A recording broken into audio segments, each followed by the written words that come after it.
trouble now on the far side. Picked up by Romani. Romani with a shot, score!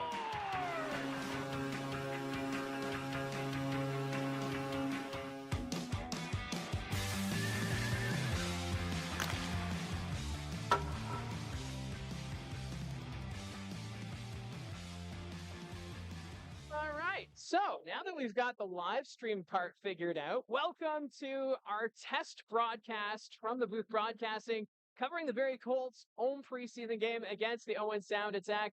I'm Mike Poirier, and tonight we're joined by Josh McCann. You're typically the host on Rogers TV, but I figured since we got to test out this equipment, we got to make sure it works. You're a professional. Well, and Gene would have just broken everything. Let's be honest. Well, I gotta admit, you brought popcorn here, so you're quite the risk taker already as it is. So we're just about ready to go. We're gonna do the national anthems, and we'll have the broadcast here for you in just a second.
So now that we've got the live stream up and running, want to thank those who are tuning in to help us out with this test broadcast. In the meantime, this is an audio broadcast, so you won't see any visuals of the ice surface. So think of it like a radio broadcast. And before we get this game going, Josh, let's take a look at our starting goaltenders. Yes, for the Owen Sound Attack, it's their starter, Carter George, getting the start today. George went 17, 22, and 6 last season with a .909 save percentage, second round pick, of the Los Angeles Kings in the NHL, and the projected starting goalie for this year's Canada World Junior team. For the Barrie Colts, it's Arvin Jaswal in net. He's 6'1", 156-pound goalie, was taken 114th overall last year in the OHL draft. Jaswal was the third string goalie and was the backup while Sam Hillebrandt was away last season for the Colts and is the projected number 2 goalie behind Ben Horevic this season. So the calendar flipped to September 1st today, and, well, doesn't feel like a hockey season, but we're here at the Sadlon Arena as the game is underway. The puck sent around the boards of the Attack. Gained possession, carrying this one forward is Ray. He's going to send this to the corner. Crashing to the end boards, but he's able to get right back up. Puck sent back to the point. Smith keeps this one in for Owen Sound. That's going to go back behind the Colts net. Owen Sound with possession. They're going to cycle this one back. Bowie up to Waddick, comes off the boards, sends it across to Smith. That bounced on him. Attack still putting on the pressure here as Ray taken into the boards.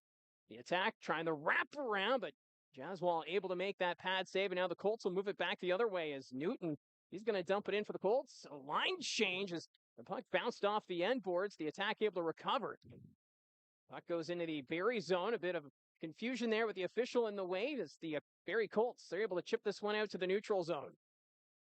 Greenberg will send this one back. That goes off a skate. Baudouin trying to pounce on it. And that's sent deep. As Salandra will send that back behind the Owen Sound Attack net. So they're trying to get to that loose puck again for the Barrie Colts as Harry Nancy will carry it up ice for the Attack on the far side. Drops back to the point. The Attack with possession. That's going to be sent around as Banks has that one taken away. Good stick work there by Vader of the Barrie Colts. A lot of names to get used to with the graduating of several key players for both teams. So a good chance for some younger faces to try and get into their respective lineups. This is already the second preseason game of the season for the Owen Sound Attack. They were in Collingwood yesterday where they took on the North Bay Battalion. And they ended up losing that game, as that's going to be an offside call here against the Owen Sound Attack. Well, with it being preseason, there isn't really victory as the main goal for these teams, but it's more about a learning point. And so maybe not keys to victory, but the keys to learning for these two teams and success for this year. For the Owen Sound Attack, it's got to be trying to hold a lead today. They went up 3-1 yesterday against the North Bay Battalion, but ended up falling 4-3. So the Owen Sound Attack are looking for a big bounce back game here as DeLille chips this one forward. There's Tristan DeLille. We got the DeLille brothers now playing for the Owen Sound Attack, as that one is sent to the corner. Pollock will send that one to the blue line. That'll get out. 2-on-1 situation here for the Barrie Colts. Bodie Stewart on the wing, shot off the crossbar. What a chance there, as Schneid had an awesome opportunity for the Barrie Colts to get on the board. The Attack will pick this one up. They're going to carry this one through the neutral zone. That's dumped in. Back after it is Nolan Newton. That's taken there by Aitchison, and the puck will roll to the net as Jaswal will cover it up here for the Colts. Saw that great opportunity there from William Schneid. Maybe had an opportunity to pass across to Bodie Stewart, but he decides to take the shot, and ends up ringing off the post. And Schneid, another one of those guys looking to crack the Barrie lineup this season as a young player, just newly drafted. Shot from the point, kicked aside by Jaswal, as that was Bedkowski who fired that one from the point. Edgar, he's knocked down as the puck goes back behind the Owen Sound net. George plays it. Edgar getting right back up. He's taken to the boards by Jamel Smith. Colts trying to send this one in front. Getting a stick on it was Govro. Puck goes to the corner. The Attack with it. Trying to get it to their own blue line. They'll get it out, but that's sent right back in by Newton. Bedkowski playing it there for the Attack. Smith sends this one forward. And this is going to be an icing call against the Attack, so they're going to bring this one back.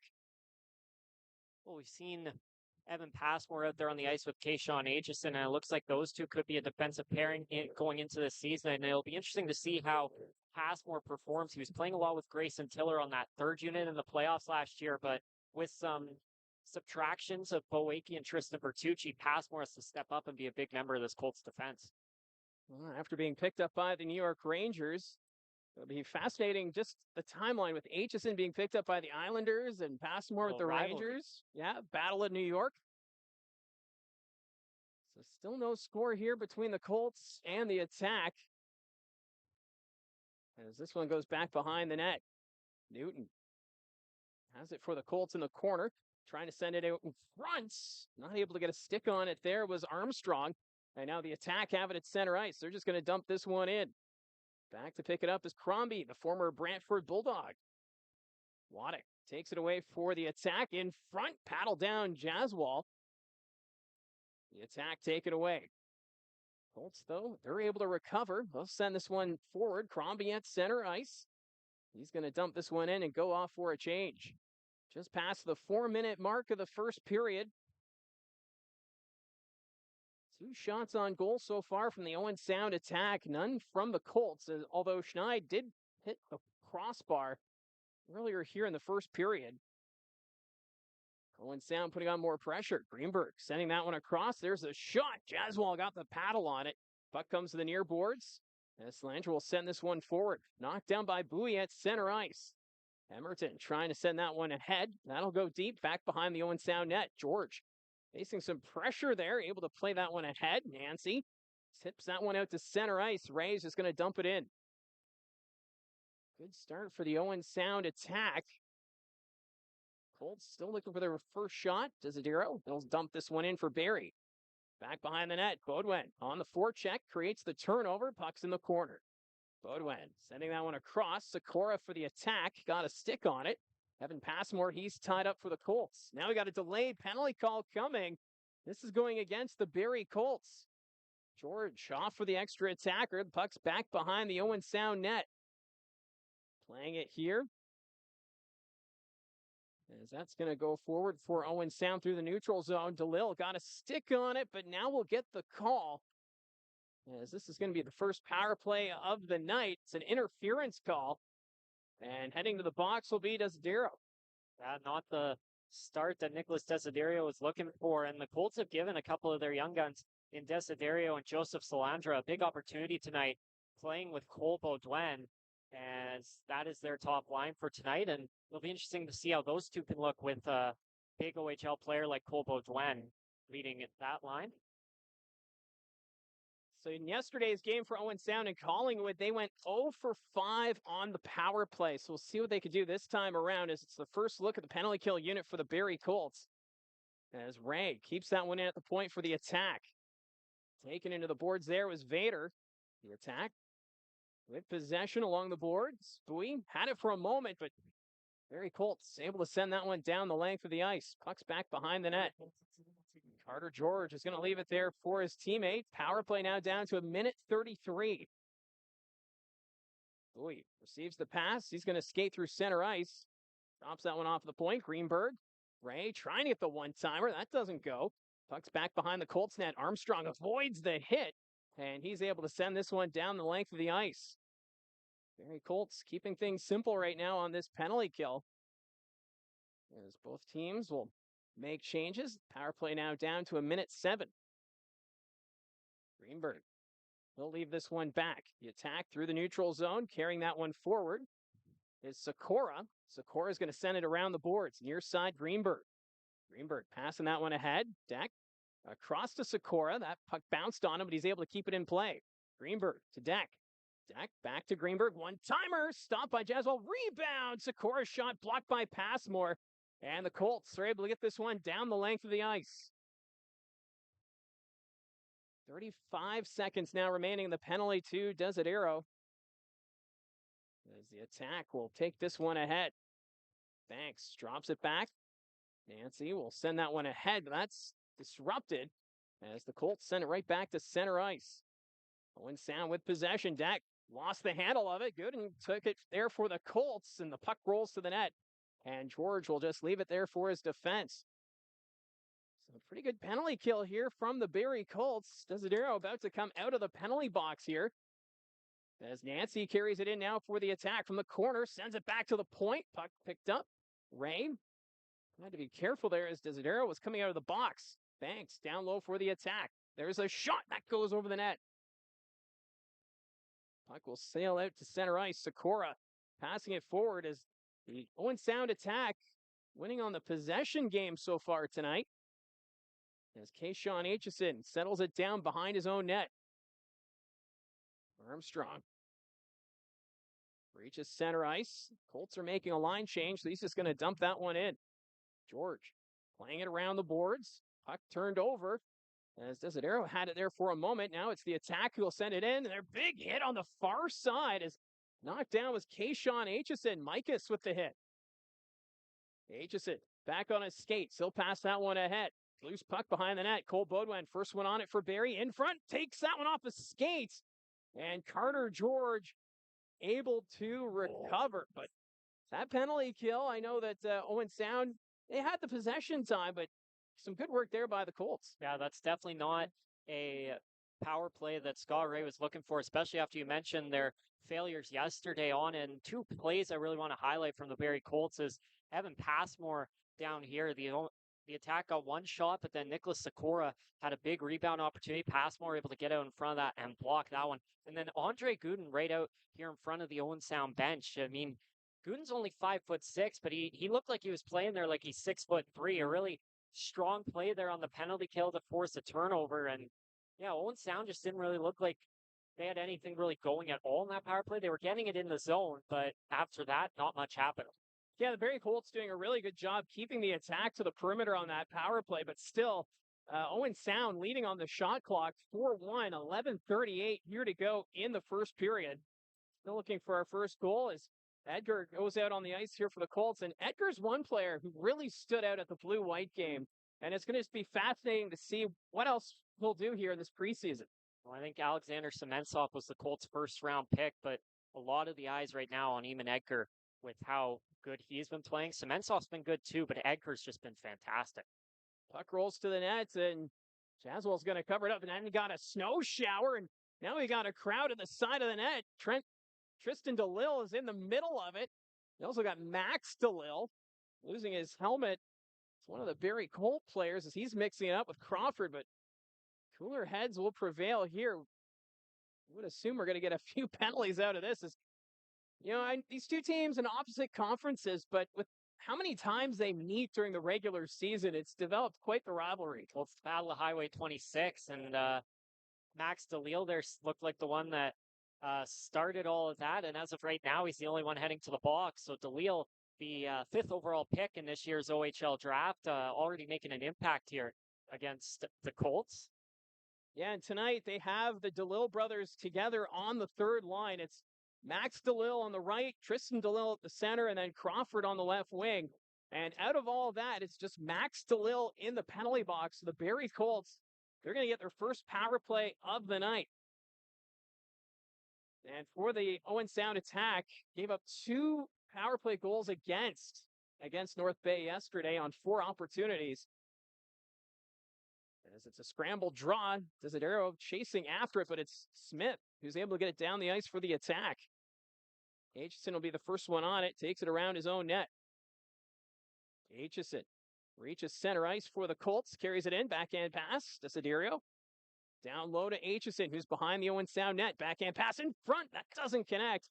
And the Attack are able to get this one out. Kayshawn Aitchison had gotten that pass out front maybe a second earlier. It looked like Joseph Salandra had created a nice angle to the net and could have had a tap in there, but Aitchison didn't have time, and we continue on.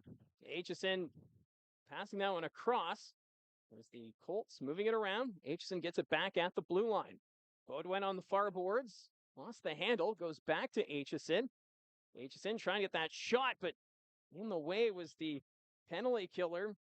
As Sikora right there at the point. A lot of excitement with Nicholas Sikora, of course, the son of Peter Sikora, the former National Hockey League star. Former USHL player, definitely may have been a guy that doesn't come over without the new NCAA rules. I know we're going to talk about that a lot later, but he's here now for Owen Sound and going to be a big player for them this year. Yeah, and they also signed Banks, who played with him in New Jersey, so they've got that connection. So this Owen Sound Attack team, I think they could be interesting in the Western Conference this year with the pieces they have. And right now, they're shorthanded. They get this one down the length of the ice. The Colts power play now down to 23 seconds. Back to pick it up is Ethan Armstrong. Armstrong will reach center ice, being harassed there by DeLille. Drops it back. Near side Newton. That's going to go around the boards. The Colts trying to regain possession, but DeLille sends it forward. Now it's Harry Nancy carrying it up for the Attack. Toe drag still with it. Shorthanded shot deflected. And that's going to go out of play as that shot comes just as the penalty to Max DeLille had expired. Great job there by Tristan DeLille, sneaking that pass through to Harry Nancy. And Nancy gets in and he's making some fancy moves there on the rookie Alexander Sementsov. But Sementsov did a pretty good job up to the task, as a forward in his first really OHL game. Obviously, it's not an official game, but he gets in there and makes a nice play on the defensive side of things.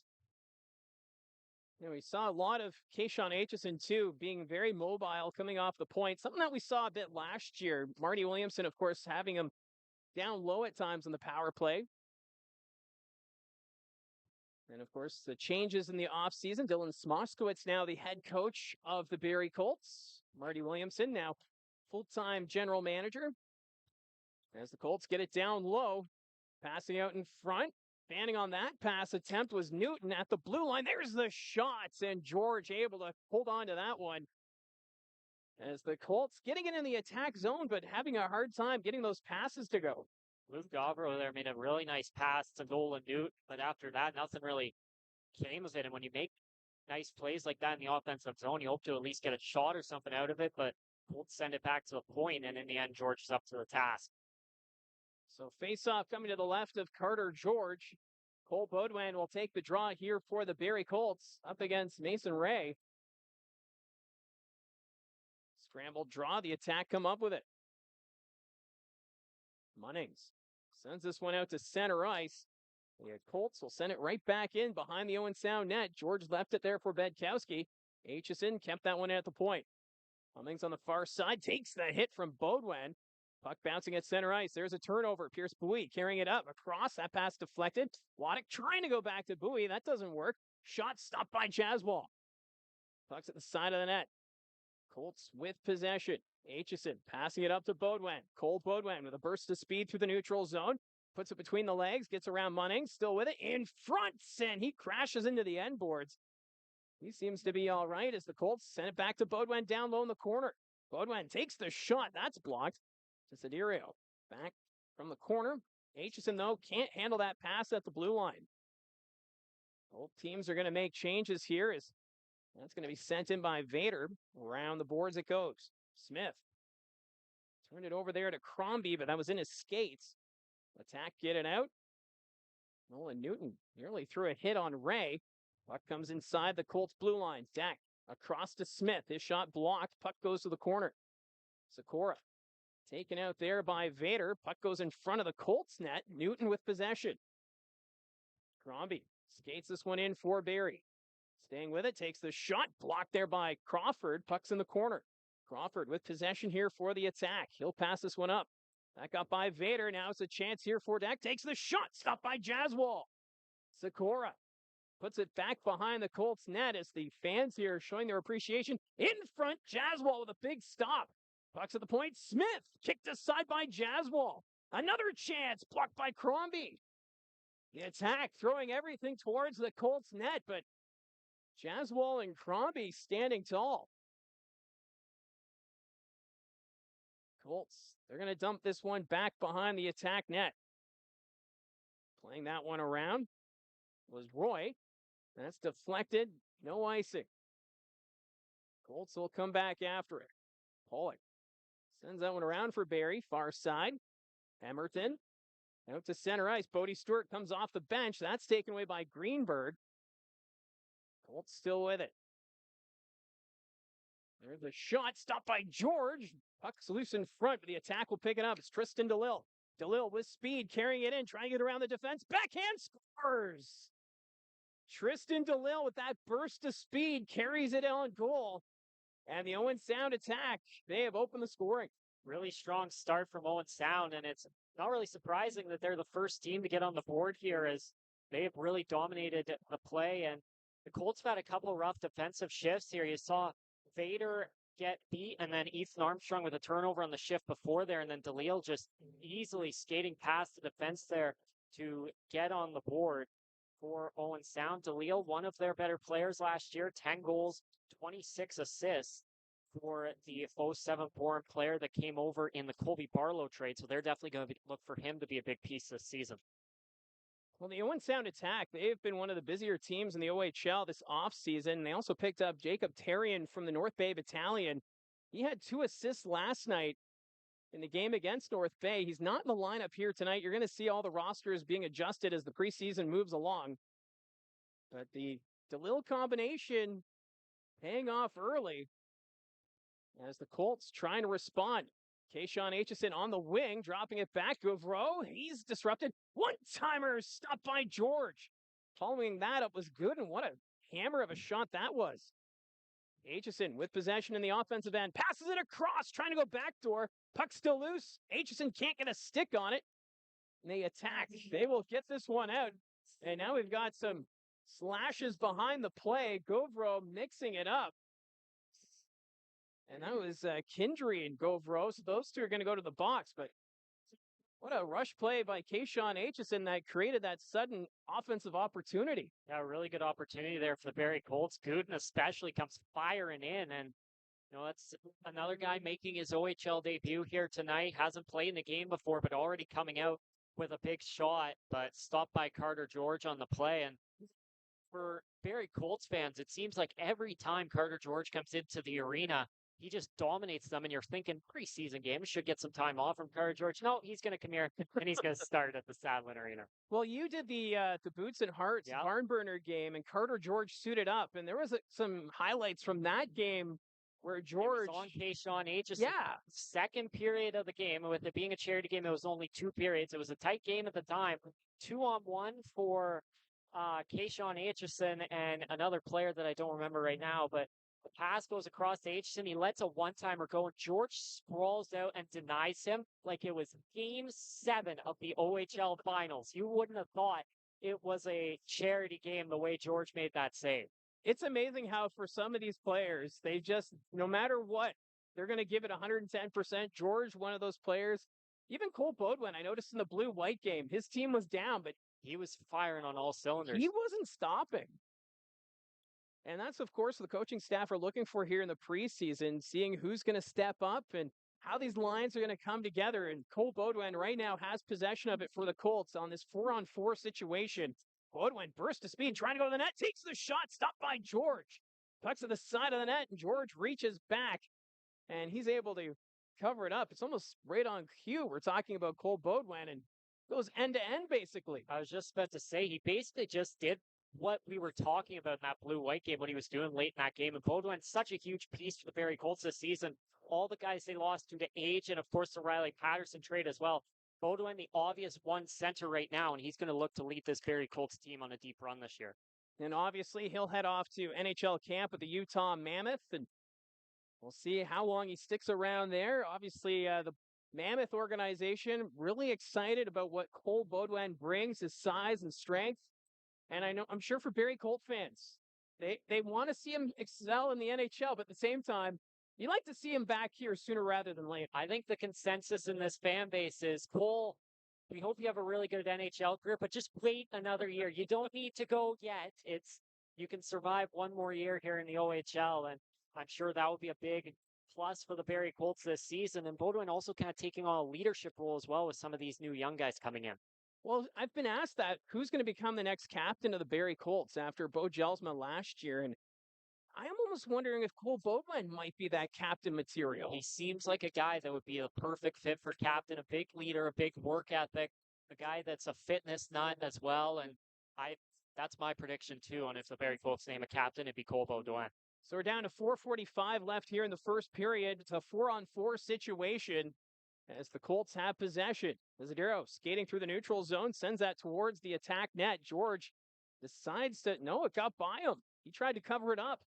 Newton back to the point. Emerton trying to hold on to it. He can't keep it in the zone. Skates back to center. Pollock back to Emerton. Emerton backtracking here for the Barrie Colts. Gives that one up to Pollock. 53 seconds left in the 4-on-4. Cesario taking that one around the attack net. Being tracked there by Banks of Owen Sound. Banks, though, steals the puck from Newton. Nancy will skate it up now for the attack. Going to cross paths there with his teammate Waddick. Back to the blue line. Smith. That shot blocked by Desiderio. Waddick back to Nancy. That got by him. The attack trying to regroup. But it's the Barrie Colts who have possession. Desiderio ahead for Aitchison. Kayshawn Aitchison from the corner. A battle there with Smith in front. Crombie couldn't get there in time. The attack regained possession. Through center ice. Look out as Kayshawn Aitchison nearly threw a huge hit there on Sikora. Back to 5-on-5. It seems like Kayshawn Aitchison is ready to get into regular season form. He'll obviously be heading off to the New York Islanders camp soon. That's another player I think Colt fans want to see excel at the NHL, but not yet. They can take Matthew Schaefer now, but just wait on Aitchison. Exactly. Here's Vader. He's got to rush to the net. He's going to go around as the puck bounced on him. Puck's in the corner. Gooden back to the blue line. Armstrong will play that one ahead. Vader coming off the boards, passes in front. Gooden couldn't settle that one down. Cementsev sends that back behind the attack net. Smith for Owen Sound passes that one forward. Sikora ahead.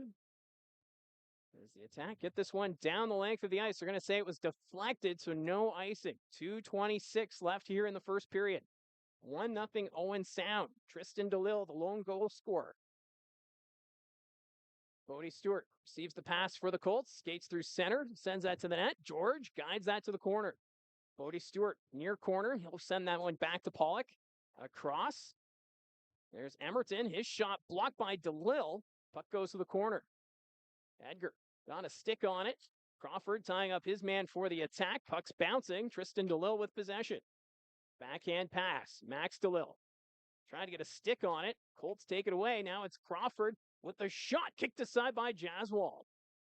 Jaswal having a pretty solid night so far for the Barrie Colts as Schneid skates it in. His shot goes over the net.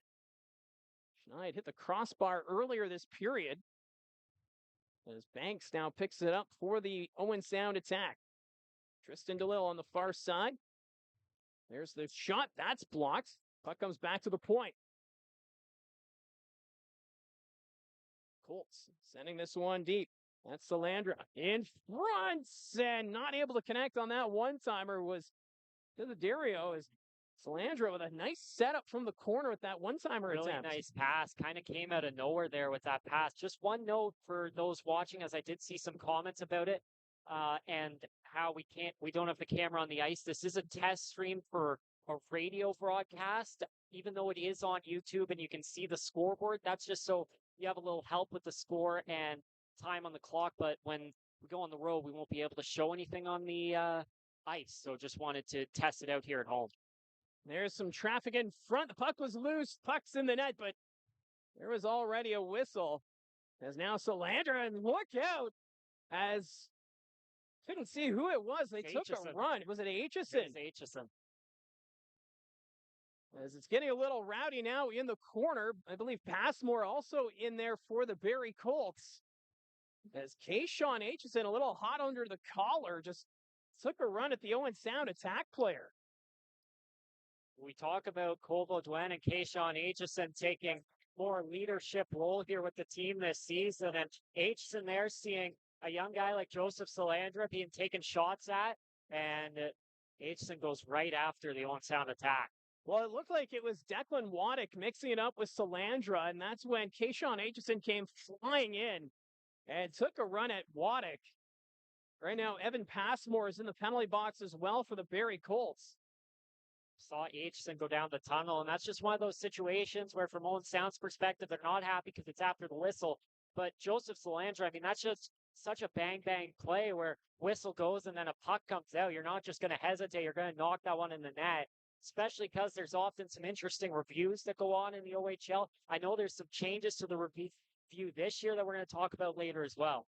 Yeah, and it's just, even with the way the situation played out there, Carter George made the save originally, but the referees didn't see the loose puck as it was sitting there in the blue paint, and it was Salandra who put it into the net anyway, and Declan Waddick upset with the Colts rookie, and then you see Aitchison stepping up. So obviously a lot of emotions because of these two teams and their rivalry, but you do like to see that where a teammate is going to step up for one of the younger players, and that's exactly what Aitchison did. Although that run, he took a few extra steps at Waddick when he was there at the boards.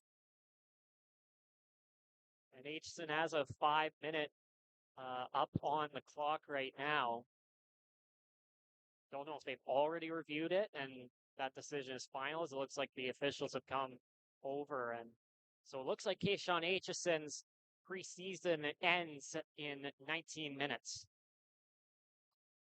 Well, he was also having words with the Owen Sound attack bench as he made his way off. You'll remember there was that fight at the Bay Shore where Kayshawn Aitchison dropped the gloves with Ray and knocked him out, and Ray missed some time due to a concussion. And it's a lot of emotions between these two teams. It may be preseason, but memories are pretty short. We've seen some big hits on both sides. Just Aitchison's like last shift. Before that, he took a run at Nicholas Sikora over the middle, like he does like to do. Usually it's a clean hit, but Aitchison, known for those big hits, maybe went a bit too far there, especially during preseason. They're really going to be on top of it.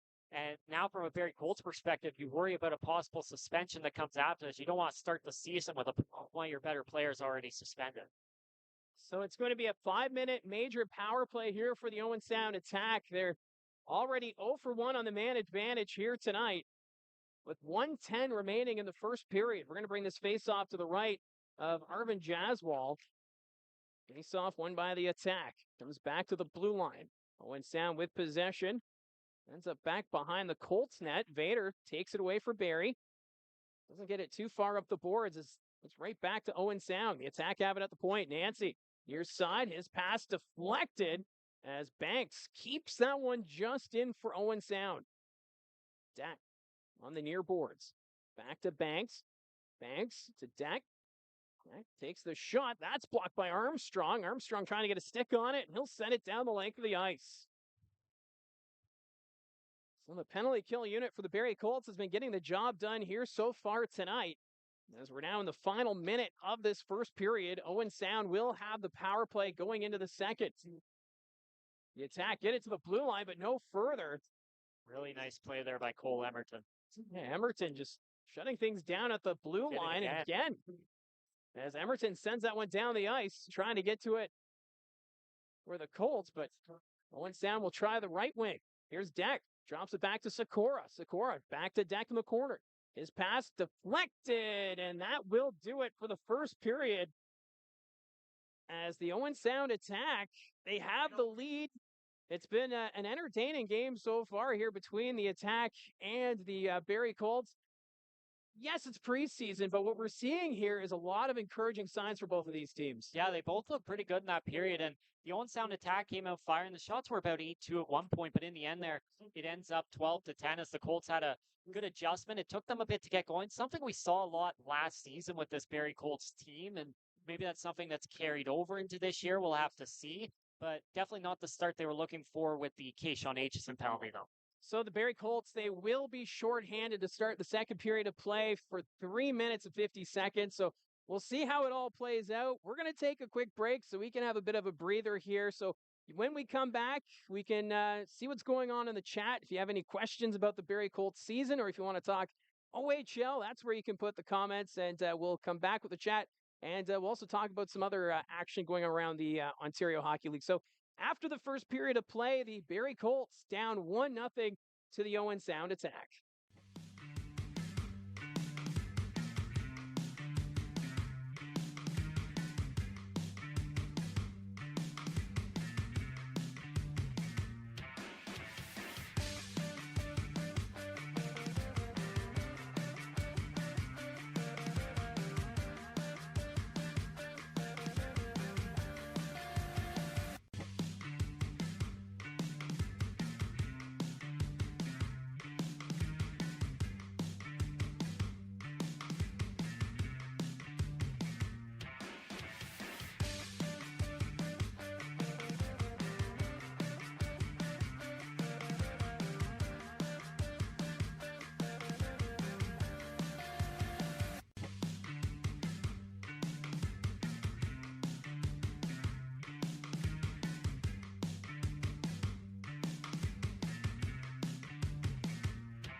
So we are about 12 and a half minutes away from puck drop to start the second period between the Barrie Colts and the Owen Sound Attack. It's a preseason matchup, the first for the Colts since the blue-white game. I'm Mike Poirier, joined by Josh McCann, who you're usually the host on Rogers TV, but you decided you wanted to bring out your own Gene Pereira. Yep.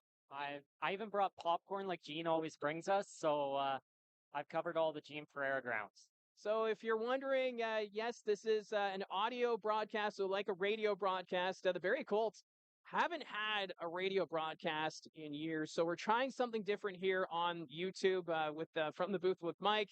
We've created From the Booth Broadcasting as a way to cover the road games for Barrie Colt fans, as this has been an area that a lot of fans have been asking us, like even before some of the Rogers TV games, why aren't the games on radio? Why can't we get the audio? So this is to fill that. It's a little different being here on YouTube. So that's why we do have a couple of cameras set up. We've got this one for the intermissions. We also got a camera for the scoreboard. I understand it's a little blurry. So this is a test. We're figuring things out as we go along. We're going to probably do Thursday night's game as well when the Colts take on the Brampton Steelheads before Rogers TV does the home broadcast on the 14th against the Oshawa Generals. Are you hosting that game, or are we relying on Thomas West? I have not been informed yet. Okay. So we will see. But it is the preseason, so just like how the players are getting everything figured out, we're going to be doing all the road broadcasts. Gene Pereira will be the color guy, and we'll have Josh filling in whenever we need the fill-in, and we'll also probably find other ways to get Josh involved in the broadcast. But we just want to say thanks to everyone who's tuned in so far, as we're ironing out all the kinks. And we were here at the game Thursday night. That was the blue-white game here at the Sadlon Arena, and it's not just exciting because we had free hot dogs here at the game, but there was also some good hockey on the ice, and we saw a lot of the younger players really showcase their talent. Yeah.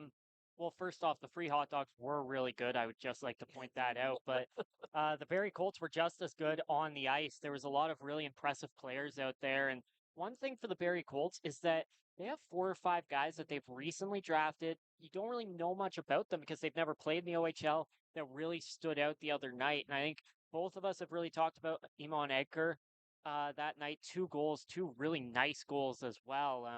But the one guy I really want to focus in on is Cole Emerton, because a lot of the conversation around Colts training camp and coming into the year were about 3 of their draft picks in Sementsov and Salandra and Edgar, plus their import draft in Andre Gooden. But Cole Emerton was a guy drafted last year, didn't really have a lot talked about him in training camp, but then he came out here Thursday night and he was really impressive. I think by far the most impressive defenseman I saw on that night. Got the opening goal of the game on a really nice move in the slot. And we talked about Tristan Bertucci, Bo Akey, Grayson Tiller. Those are 3 guys that have moved on from the Barrie Colts organization. Tiller in a trade, Akey and Bertucci just moving on to the AHL or NHL this season. And the Colts are going to need guys to step up. We see Teague Vader out there tonight. We see Ethan Armstrong out there tonight as well, as alongside Cole Emerton, who I think it could be an interesting piece for this Barrie Colts team this year. And it's also interesting to see Nolan Newton back with the team. I think this is now the 3rd time we've seen him back at training camp. He went back to join the Greater Sudbury Cubs in the NOJHL, and they went on their run. So he's coming back this season. And for Newton, you can tell he's got that extra experience. And I know for the Colts here tonight, they have him playing on the 4th line, but he's a player that I'm interested in seeing maybe a little bit more of, because he has had those flashes where he's showing that talent, but you want to see more of that consistency. And we kind of saw that in the blue-white game. He was looking pretty strong in that. And even here tonight, we saw him a couple of times being involved in the play. Yeah, it seemed like Nolan Newton came in with maybe a chip on his shoulder. You know, he's been here for 2 years, hasn't stuck around those, gone back to Sudbury both seasons. And now you're kind of getting to that point in your OHL career where it's getting close to now or never with NHL teams. And for Nolan Newton this year, it could be a big year for him. And if he can break out for the Barrie Colts, that's another offensive addition the Colts can add. And we've talked about it a few times. Jelsma, Wakely, Van Steensel, Romani, Patterson, all guys moving on from the Barrie Colts this season. So they're going to need some other guys to step up, and they're going to need a few surprises. And maybe Nolan Newton can be one of those good surprises this year. Now, we've talked about how this is a whole new broadcast. We're trying different things with the audio side, but what is an advantage doing it here on YouTube is that we can have the fan chat during the intermission. So if you have any comments, questions about the Barrie Colts, your thoughts on the upcoming season, or even just OHL related questions, you can put that in the chat here and we can chat about it before we get ready for the second period. And we've got a comment from Laura. Why do you think the Islanders wanted Aitchison when they already got Schaefer first overall at the 2025 NHL entry draft? And, Matthew Schaefer, he was expected to be that number one pick, but I think I was a little surprised that night seeing Aitchison falling a little bit in that draft and ultimately ending up with a team like the New York Islanders. Yeah, you and I talked about this a couple weeks ago when talking about the draft, and we saw the Philadelphia Flyers trade up, and it's like, okay, Keyshawn Aitchison really fits the New York Islanders, or sorry, the Philadelphia Flyers, like that, the big bad Flyers, and we thought maybe he'd go there. We saw Danny Briere in the crowd last year, but in the end, they end up taking Jack Nesbitt, another OHL player. To answer your question there, Laura, I think you got to put Matthew Schaefer in a category of his own. He's the first rep. He's the big guy in that draft. And then they had two more picks from getting Noah Dobson. And they take a forward in Victor Eklund, and then they follow it up by taking Keyshawn Aitchison. And now Schaefer directly replaces Dobson, but you still need more defenders other than just one. And this is an Islander team that maybe hasn't had too much defense in these past couple of years. I mean, Ilya Sorokin's maybe made them look a bit better. So adding a guy like Aitchison, a bit of offensive upside, definitely a lot of physicality. A guy like Keyshawn Aitchison, you can almost guarantee is going to be a part of your NHL roster going forward. Because even if he doesn't pan out with the offensive and defensive skill set that we've seen here in Barrie, he can just run guys over and fight for you. So he'll definitely be a big piece for the New York Islanders going forward. So not only that and wanting to get another defenseman, but like you said, Keyshawn Aitchison falling there. The Islanders may not have expected to see Keyshawn Aitchison at number 16. And with them getting those first two picks earlier that day, I don't know if Keyshawn Aitchison expected he'd be a New York Islander that night. Yeah, and with the way the Islanders have been in recent history, they've really focused on veteran players. They haven't done that commitment to a bit of a rebuild or a retool where you bring in that youth movement. And since they won the NHL first overall pick at the draft lottery, not like they didn't have great odds to win the first overall pick. So this is a team going in a new direction. And after seeing what Schaefer could do with the Erie Otters last year, and of course we've been following Keyshawn Aitchison here in Barrie, those two together could be a very fascinating mix for the Islanders in the long run. Well, I remember seeing, San Jose was near the bottom of the league last year, and I remember just thinking, like, man, Keyshawn Aitchison and Matthew Schaefer and Sam Dickinson together could be just an amazing duo come the NHL, and I think Schaefer and Aitchison are going to do that in the NHL as well. And to follow up on Keyshawn Aitchison as well, getting picked by the Islanders instead of maybe another forward. I think when you get to 15, 16, you're almost also looking at what's best available. At the end of the day, we don't know if Keyshawn Aitchison's going to make the NHL as a New York Islander. Maybe next year the Islanders are a really surprising team and they're winning the Metro come the trade deadline. They want to go out, they want to make a big addition. They say, you know what? We drafted Matthew Schaefer. We can do away with Keyshawn Aitchison to get an immediate upgrade right now. So you never know what's going to happen, especially with prospects. And so to have two really good defensive prospects is pretty big for the Islanders. As well, they have Callum Ritchie at forward. So now you combine Callum Ritchie and Victor Eklund as forwards. You combine Matthew Schaefer and Keyshawn Aitchison as defense. You've got a 2-2 pairing there, and I think that's really big for the Islanders going forward. Yeah, suddenly a lot of OHL fan bases are going to be New York Islander fans, it seems, just with all these OHL players now joining the Islander ranks. So thank you, Laura, for that question. Now we've got JN. He says he's from the U.S. and he wants to make an OHL trip this February. What's the better trip? To Barrie and Sudbury or Kingston and Oshawa? Now, I think we may be a little biased if we say coming to Barrie is the better option, but you can't go wrong with either trip, although winter in Sudbury in the month of February is not easy for anybody. So consider that. It's if you get a chance to go to the Sudbury Community Arena, you got to jump on it. One of the the historic rinks. It's going to be closing in the next couple of years. They're building a new arena in Sudbury. But yeah, that's a tough question there because you can't go wrong with either side, although winter in Sudbury is not easy. Yeah. The farther up here you get, the worse it seems to get. I've covered a couple Barrie women's teams, and they always schedule a lot of their home games earlier in the year to avoid those winter months of travel because of all the weather. And That's a really good question, and I kind of like the names you pick because I can attest to Barrie, Kingston, and Oshawa. I've been to all those rinks. You've done a lot of time in Sudbury as well, so kind of the perfect pairing there. And I think you can't go wrong with either of those trips. We had great times in Kingston and Oshawa.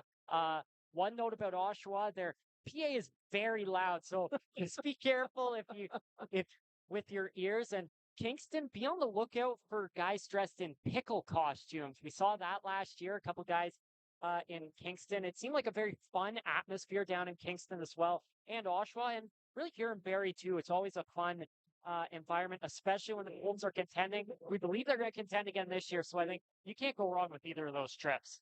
So yeah, it's when you're planning your OHL road trips, you got to consider, of course, the weather, but also some of the historicness with the teams around the Ontario Hockey League. So we're less than 2 minutes away from the start of the second period here between the Colts and the Attack, and we got Francine giving us a bit of a tip here when it comes to Luke Gauvreau. So we thank you there, Francine, for that. And, it's training camp. The players are learning. And even for us broadcasters, getting the new names, we're going through all the pronunciation guides. So thank you very much, Francine. So we will make sure to take note, Gauvreau, and you'll have to, if I get it wrong during the broadcast here tonight, you're going to have to correct. I will yell at you. Okay. Well, don't yell. Okay. I appreciate my eardrums. Nicely tell you if you're wrong. And a good point there by Theo as well. I mean, and those three teams there for a trip there for JN from the States. I mean, Sarnia, London, Windsor, definitely some very good places to go. And the Saginaw Arena, if you're looking to stay in the U.S., is a very good place to go as well. It was a really good atmosphere a couple years ago for the Memorial Cup. They really succeeded there, and they've done a great job out there in Saginaw. So if you're wanting to stay local, the Saginaw Spirit definitely could be a place for you to go. I would also recommend Erie. For any OHL fan, Erie Insurance Arena, the fan base there might be the loudest in the OHL. I know, Josh, you mentioned how Oshawa, the PA system's loud. The fans in Erie are loud. So definitely recommend them. And Jan says he's from Philly, but I'd be going through Toronto. So Jan, thanks for tuning in. And if you do come to Barrie, come on up and you can say hi to Josh and I. So right now we're getting ready for the start of the second period as the two teams are out on the ice. The Barrie Colts, they are shorthanded for another 3 minutes and 50 seconds with Kayshawn Aitchison serving that major penalty as the second now underway. Puck going deep into the Barrie zone. Colts with possession. They'll get it to their own blue line. Cole Baudouin skates it up shorthanded. Baudouin trying to get around the defense. Cuts in front, tucks it around, and George keeps that one out. Stretched out his right pad. Another chance. Baudouin puts that one over the net. Cole Baudouin out like a cannon here to start the second period. The Attack, they are on the power play. They now have possession of it as they'll skate this one into the attacking zone. Ray's shot stopped by Jaswal. Crawford picks it up for the Attack, sends it to an open corner. So Vader, he's able to clear the zone here for the Colts. George leaving it for Bowie. 2:58 left in this power play. Crawford takes a bump there from Armstrong. Puck goes to the corner. Stewart got a stick on it, but it's Armstrong who sends it down the length of the ice. George, he'll take his time as both teams make line changes. 2:40 still to go on this power play for the Colts, or for the Attack. Strong penalty kill in this hockey game so far from the Barrie Colts, as Tristan DeLille couldn't control that pass and ends up being an icing call here against Owen Sound. Well, we're seeing a couple players come out of the box right now. Evan Passmore and David Vetkowski there got coincidental minors. Luke Gauvreau staying in the box. He's going to be the one serving the Kayshawn Aitchison penalty. But so far in this second period, it hasn't really looked like the Barrie Colts are on a penalty kill, mainly due to the performance there from Cole Baudouin and Eamon Edgar, really all over Owen Sound, even though they were shorthanded. It almost looked like they forgot to tell Baudouin that they were shorthanded, just the way he took it to the net, but nearly got it to go past Carter George. Right now it's the Attack with possession. Sikora passing it over to Nancy. Harry Nancy enters the attacking zone on the far side, decides to drop back to Deck.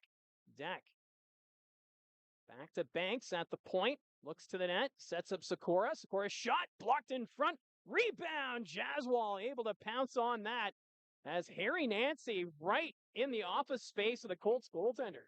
Nancy, a guy drafted by the Maple Leafs this season, coming up here with 7 goals. Nice stop there by Arvid Jaswal. And I think Dylan Smoskowitz has to be pretty happy with the way Arvid Jaswal has performed tonight. I mean, Jaswal kind of in a similar situation as Ben Rebick last year. He'd been in the organization for a year. Now he's coming in as an unproven backup goaltender. Even some may be wondering, is he the backup this year? Or do the Colts go out and find another guy? Well, Jaswal, the way he's performed so far this preseason is putting himself in a good spot to have a little bit of leeway with that backup job. Well, that was the big surprise last year for the Barrie Colts because Ben Rebick came into camp and really stole that job behind Sam Hillebrand. And right now he's expected to be the starter here this season, Rebick, with Sam Hillebrand going off to the NCAA. The Attack still on the power play. They send it around the boards. Far side, that's Ray. The Attack get it back to the blue line. Bowie near side. He'll skate this up to the half boards, into the slot. Greenberg across, one-timer. Ray doesn't connect on it. Ray gets it again for the Attack. Back to the blue line. Here's Bowie. Bowie takes the shot. That misses the net. Vader lost his stick in the process. Puck's at the point. Colts can't get it out.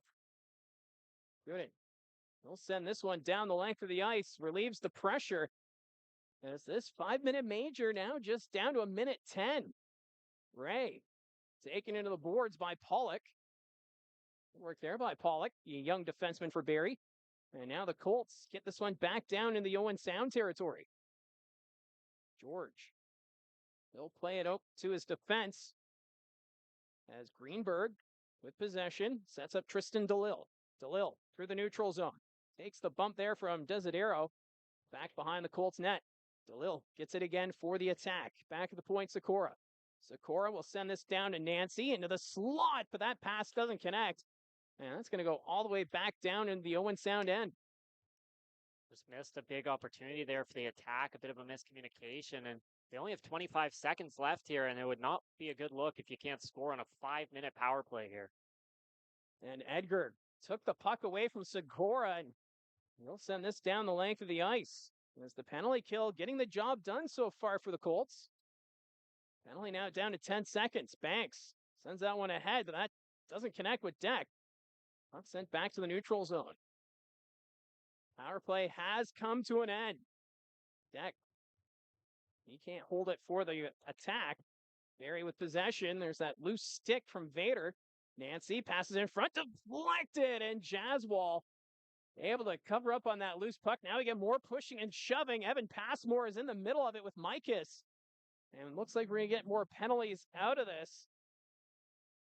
As Passmore, he's been pretty aggressive here tonight, especially after the whistles. Well, the Barrie Colts need a more physical presence on the defensive side right now. I mean, Kayshawn Aitchison kicked out of this game, and then Gabriel Eliason, the big man, is not here with the Barrie Colts right now, of course, being an Ottawa draft pick. Expected to come back once training camp is over for the Ottawa Senators, but Passmore definitely being really physical. Looks like he'll be the only penalty coming out of this one as well. So the Owen Sound Attack have yet another power play opportunity here. Definitely hasn't gone their way so far. Well, the Attack, they just have not been able to get much going on their power plays. The Colts have done a great job keeping them to the outside. And we'll see what the Attack can do here back on their power play. Right away, sent back into the Owen Sound zone. The Attack forced to regroup. Mikas dropping it back to Bowie. Bowie through the neutral zone, passing it up to Cranford. Bowie puts that one off the end boards. Ray tied up there by Vader. Puck's in the corner. The Colts will send it around the boards. No one's on the near point for the Attack, and the Colts get it out. Cole Baudouin chasing after the loose puck. Schneid there as well. Baudouin trying to go back to Schneid. Schneid gets it in the corner for the Colts. So this is going to take more time off this Attack power play as they battle in the near corner. Baudouin digs it free for the Colts. That's short-lived as Greenberg will get it right back behind his own net. Greenberg reaches center, drops it back for Bowie. Pierce Bowie, the OHL Rookie of the Year last season. We'll see what this season brings for the young forward. as the puck goes back behind the Colts net. Armstrong flips that one ahead. Nolan Newton with a burst of speed into the attacking zone. Newton hits the brakes. Shorthanded, takes the shot, stopped by George. Bodie Stewart was on the doorstep but couldn't get a stick on it. Colts trying to get this one out. Armstrong with possession, a 2-on-1 here, but that pass doesn't connect with Bodie Stewart. Stewart, though, first one on it, in front to Armstrong, waits, takes his time, George out of position, puck goes to the corner, and Nancy able to knock it away. Barrie Colts with a few great shorthanded opportunities, but now it's DeLille in front. Ray puts it wide of the net. Colts trying to get it out yet again. Newton has it in his skates. Nancy will pick it up, pass it in front. One-timer, and Jaswal comes across to make the save. As getting some end-to-end action here after some outstanding chances for the Barrie Colts shorthanded. That didn't look like Ray got all of that one-timer there, and it's nice that the technical TV time outbreak is here because there was a lot to break down on that play. It starts with Jaden Newton and Bodie Stewart coming in with a nice opportunity shorthanded. Newton puts a nice shot on net, but George makes the save. Rebounds in a perfect spot for Bodie Stewart, but just misses the open net there. And then the Colts come right back in with another nice opportunity. This time, Ethan Armstrong joined them. Armstrong had a nice opportunity. George was flailing around again. And in the end, though, he was able to keep it out of the net. Owen Sound goes back the other way. And Tristan DeLille may have been able to sneak in behind the defense, but it wasn't for a nice play by Teague Vader diving out to knock that puck loose. And then, of course, we saw the one-timer there from Mason Ray. And like I said, looked like it kind of bounced on net. It was a bit funky, didn't get all of it, but Jaswal still able to get across and make a nice save. And I know that we've been talking a lot about how good the penalty kill has been for the Barrie Colts here tonight, but when you look at the stats for the Owen Sound Attack and their game in Collingwood yesterday against North Bay, they also went 0 for 5 on the power play. So that's obviously an area that the Attack are going to want to improve on as this preseason moves along. Will be interesting to see, of course, too. I don't believe Pierce Bowie played yesterday. Cole Zarowski's not playing today. So obviously it's not their full power play, but there are some guys out there that are definitely going to get power play time here. But nothing so far for the Owen Sound Attack. Well, you got to figure out the systems during the preseason before the games really count. As the season just 3 weeks away now that we're in the month of September. Salandra back behind the Attack net. He's going to send it back to the blue line. Pollock back up to Salandra. He'll send that back to Beaudoin. Desiderio to Beaudoin. He's tied up. Couldn't get a stick on it. The Attack with possession deep in their own zone. That's Micus. Micus takes a couple of bumps. The Attack with possession. Jackman sends us ahead. Gendry. He's tied up at the Colts blue line. Couldn't get it any further. Bedkowski back to pick it up for the Attack. Back in his own zone. He'll take it behind the net, but he's facing pressure there from the Colts forecheck. Crawford receives the pass. Gendry. He's stopped there by Pollock. That's center. Zaderio will flip this one into the Owen Sound zone, and the Colts, they're going to make a line change. Roy sends that one forward. Tristan DeLille got a stick on it, so no icing. Jaswal along the boards. Crawford gets that one back down to the corner as Max DeLille trying to send it back to the blue line, but the Colts take it away. Passmore. Chip that one ahead or make that good one. Passmore now. Backhand pass up to center ice. Sending that one deep. As the Colts putting on some pressure here. The Attack, though, send it back the ice, and Jaswal will settle it down in his blue paint. Decides to play it. Colts with possession. Gooden. He'll pass that one forward. Gobro was near the puck, but that got by him. Collision behind the net. Tristan DeLille flips that one back into the Colts zone. Armstrong back to play it for Barrie. Vader. Let's settle it down here for the Colts. Long stretch pass. That's picked off at center by Banks. Colts, though, get it right back. Pace is kind of settled down a bit here between these two. The Owen Sound Attack up by a score of 1-0. Tristan DeLille, the lone goal scorer so far tonight. Now it's Greenberg back behind his own net. Crombie takes him down. And they're going to call this against Crombie. Looks like it's going to be for a hook, as it's another power play upcoming for the Owen Sound Attack. Good job by Crombie there after the whistle. Didn't draw another penalty on Owen Sound, but put in a bit of an effort to do it. And Crombie's a guy that could be interesting for the Barrie Colts this season. Acquired from the Brantford Bulldogs as the Colts' third overager. Anthony Romani was a guy that could have been looked at as an overager until he went the NCAA route. And for Brantford, just a numbers game. They had too many overagers. Crombie, a guy that kind of finds himself in an interesting spot where he's from Hamilton. He joins the team as they're leaving Hamilton. And now Brantford projected first overall in the Eastern Conference, and he leaves them then to come to Barrie. Yeah, and he brings that sandpaper too, which is something that you want come playoff time. And we'll see what he can do as a member of the Barrie Colts this season, taking one of those 3 overager spots. Right now, the Attack are on the power play. They can't keep it in the zone. Edgar nearly stole that at the Attack blue line. Greenberg forced to chase back into his own zone. Edgar, though, nearly picked his pocket. Great work there, but Pierce Bowie able to help out his defense. Bowie trying to go through 3 white sweaters. Bowie sending it back to the blue line. Greenberg to Bowie. Greenberg again, one-timer. Ray, his shot goes wide of the net. Bowie again, back to Greenberg. Ray, one-timer, and that goes wide. Crawford tried to get the deflection. Bowie in front, one-timer, stopped again by Jaswal. Marvin Jaswal, he's been a wall here tonight for the Colts. Waddick across to Ray.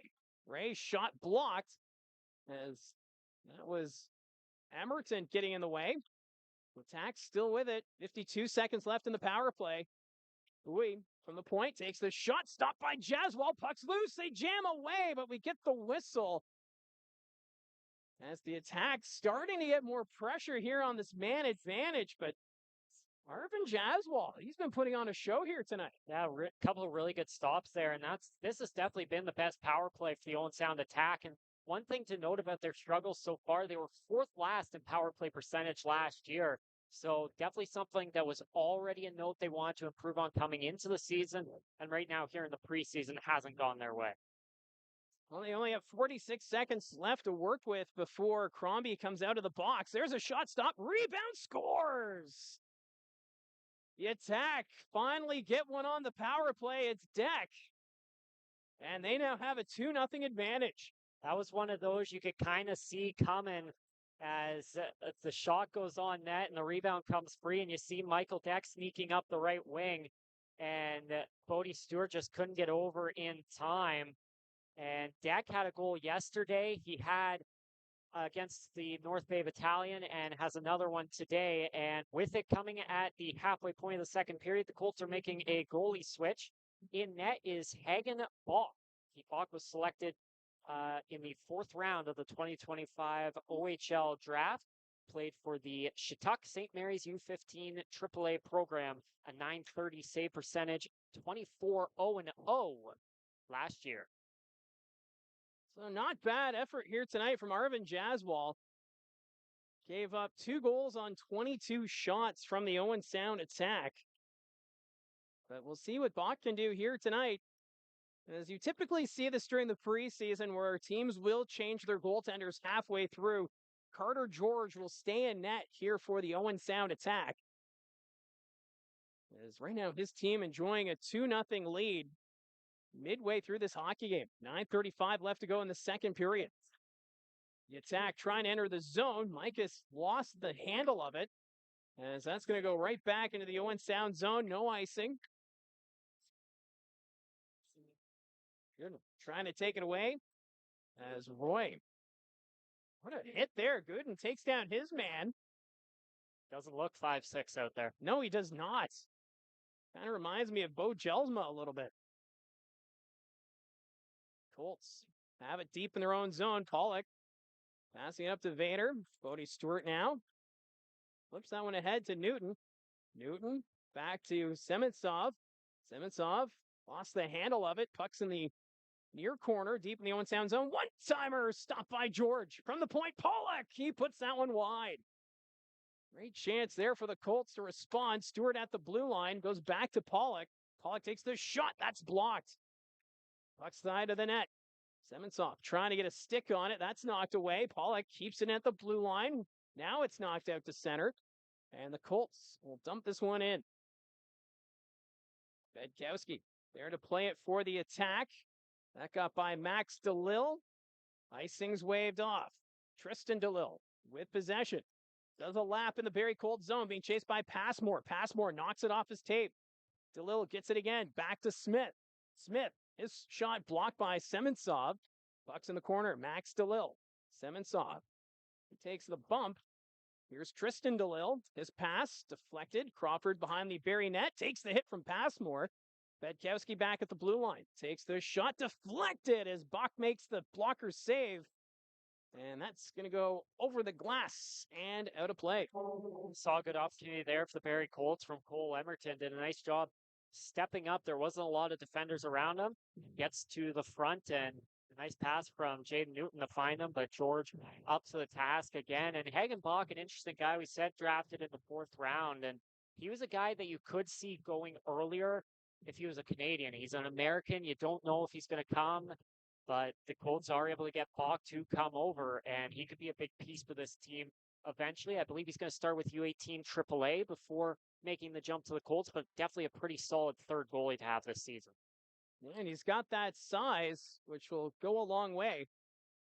Right now, it seems as though it should be Ben Harabik and Arvin Jaswal, your 2 goaltenders for the Barrie Colts this season, as we get a whistle for the glove-to-head pass, but that's the thing, though, with training camp. Guys can step up and put on a performance, and then it makes it hard for management like Marty Williamson to make the decisions who should stay on the roster and, who deserves to maybe have a little more ice time.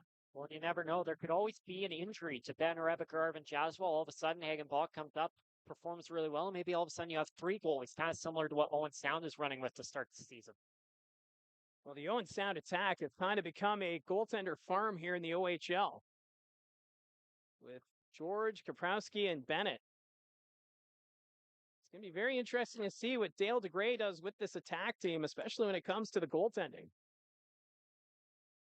Right now, the Colts have the puck deep in the Owen Sound zone. Desiderio trying to keep it away from Greenberg. Battle in the corner. Desiderio taken into the boards there as that battle continues. Far corner in the Owen Sound zone. The attack will come away with it. Banks going for a skate, reaches center. He'll just dump this one in, goes over the net. Armstrong, first one on it for the Colts. Pollock collects it now for Barrie. Pollock, through the neutral zone, takes the hit from Sikora. Roy chips it ahead. Nancy couldn't hold on to it, or he would have been off to the races for the attack. Bodwin inside his own blue line. He'll play it. 6:25 left to go here in the 2nd period. 2-0 for the Owen Sound Attack. That's center.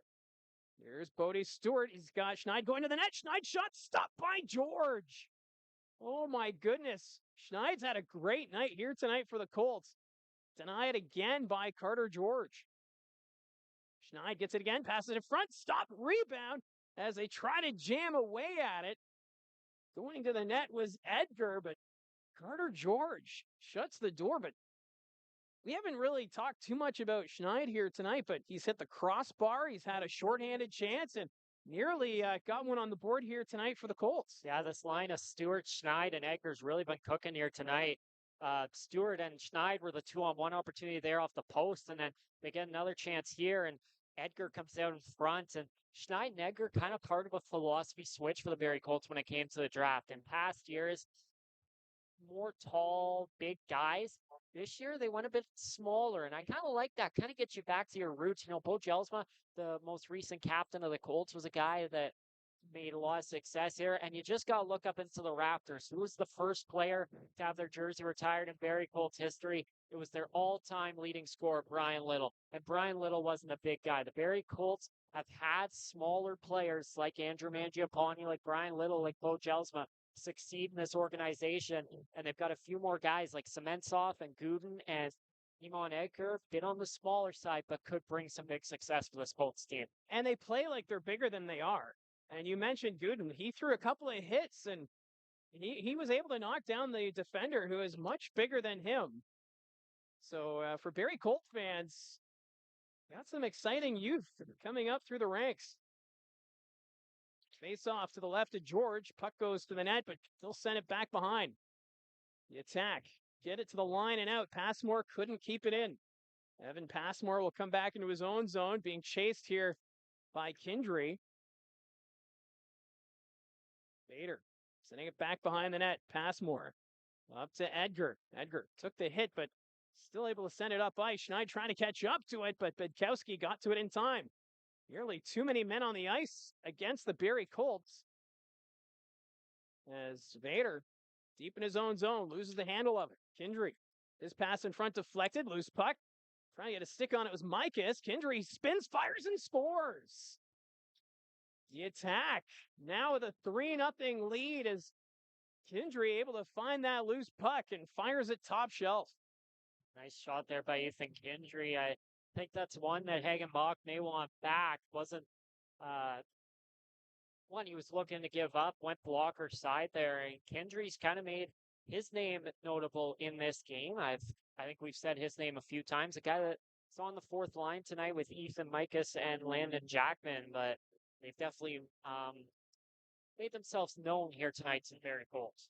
Well, that was a play, too, where Vader took the hit in the corner and the puck just rolled in front of the net. And a lot of players missing it as it was bouncing around, but Kindry finally able to get a handle on it and puts it top shelf. And we'll see if the Colts can respond here as Crombie puts it towards the net, but that's blocked. Getting in the way was Banks. And at the point, Pollock sending it back behind the net.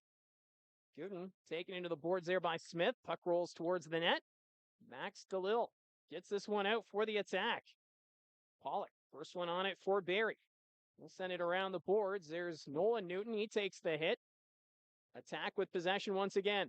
Banks back to Smith. Smith takes the shots, and that goes into the glove of Bach, and he'll hold on with 4:36 left to go in the second period. Really nice play there by John Banks to get down in front of Calvin Crombie, who was trying to sneak in a pass across the net to Andre Gooden for a tap-in. And Crombie's such an interesting guy because you look up the stats after the trade, they're solid numbers, but it's nothing first line or anything.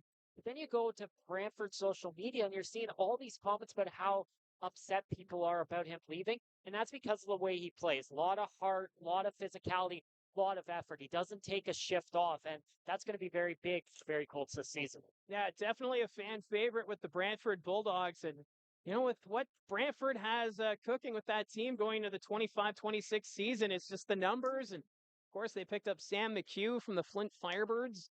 So they wanted to make sure Crombie could still play in the OHL, and they found a home from here with the Barrie Colts. The puck rolls to the net, and Bach's going to cover it up, and now we get some more pushing and shoving after the whistle. So we'll see if there's any more penalties coming from this, as Govro right now the one in the middle along with Declan Waddick. And it looks as though Waddick may be the only one going to the box, so Barrie Colts going on a power play. We haven't seen the Colts power play since early in the first period. Yeah, and it seems like the officials have set a good standard here as Govro and Pierce Bowie still chirping away at each other, but seems like in any of these scrums, they have decided we're taking one, we're not taking two, so could be a few power plays coming from it. Declan Waddick, a guy we more thought of for skill coming into today, has been a part of some big moments here. He was the guy going after Joseph Solandro when Keishon H took a run at him, and then there got into it with Luke Govro. So we'll see what the Colts can do here on their second power play. Bodwin fires that wide, rebound, and that goes through the blue paint. There's a great opportunity on the far side as Solandra put it under George, but ends up in the corner. Colts get it deep once again. Bodwin on the forecheck. Kindry there as well for the Attack, trying to move it forward. Here's Desiderio. Puck sent around, back to the point. Emerton finds Crombie. Lacrosse, Solandra takes the shots, and that one went off the stick of Bedkowski. That broke. Colts, though, can't keep the pressure as that's knocked out to center by Kindry. Emerton from his own blue line, ahead for Bodwin. Bodwin sets up Desiderio. Desiderio across, but somehow that pass was deflected by Bedkowski, who still doesn't have a stick. Bodwin back to Emerton. Emerton on the half boards, passing it towards the slot. That's deflected. Baudouin trying to keep it in. He will. What an effort. Baudouin down low, side of the net. Shot score. That's Dario on the power play. And the Barrie Colts, they're on the board. Really great pressure from the Barrie Colts there. It seemed like they had a few opportunities going. Solantra had a really good opportunity off a pass from Baudouin. And in the end, there was a nice play at the blue line by Cole Baudouin. That puck looked destined to be going down the other way, but Baudouin able to keep it in, sets up a nice opportunity, able to get it across to Desiderio. He had a couple opportunities out front. Calvin Crombie was there as well, but in the end, it's Desiderio putting it home. And Desiderio, the most recent Colts signing, he was signed just last weekend. So Desiderio making his presence known, and now Vader with a big hit on Harry Nancy.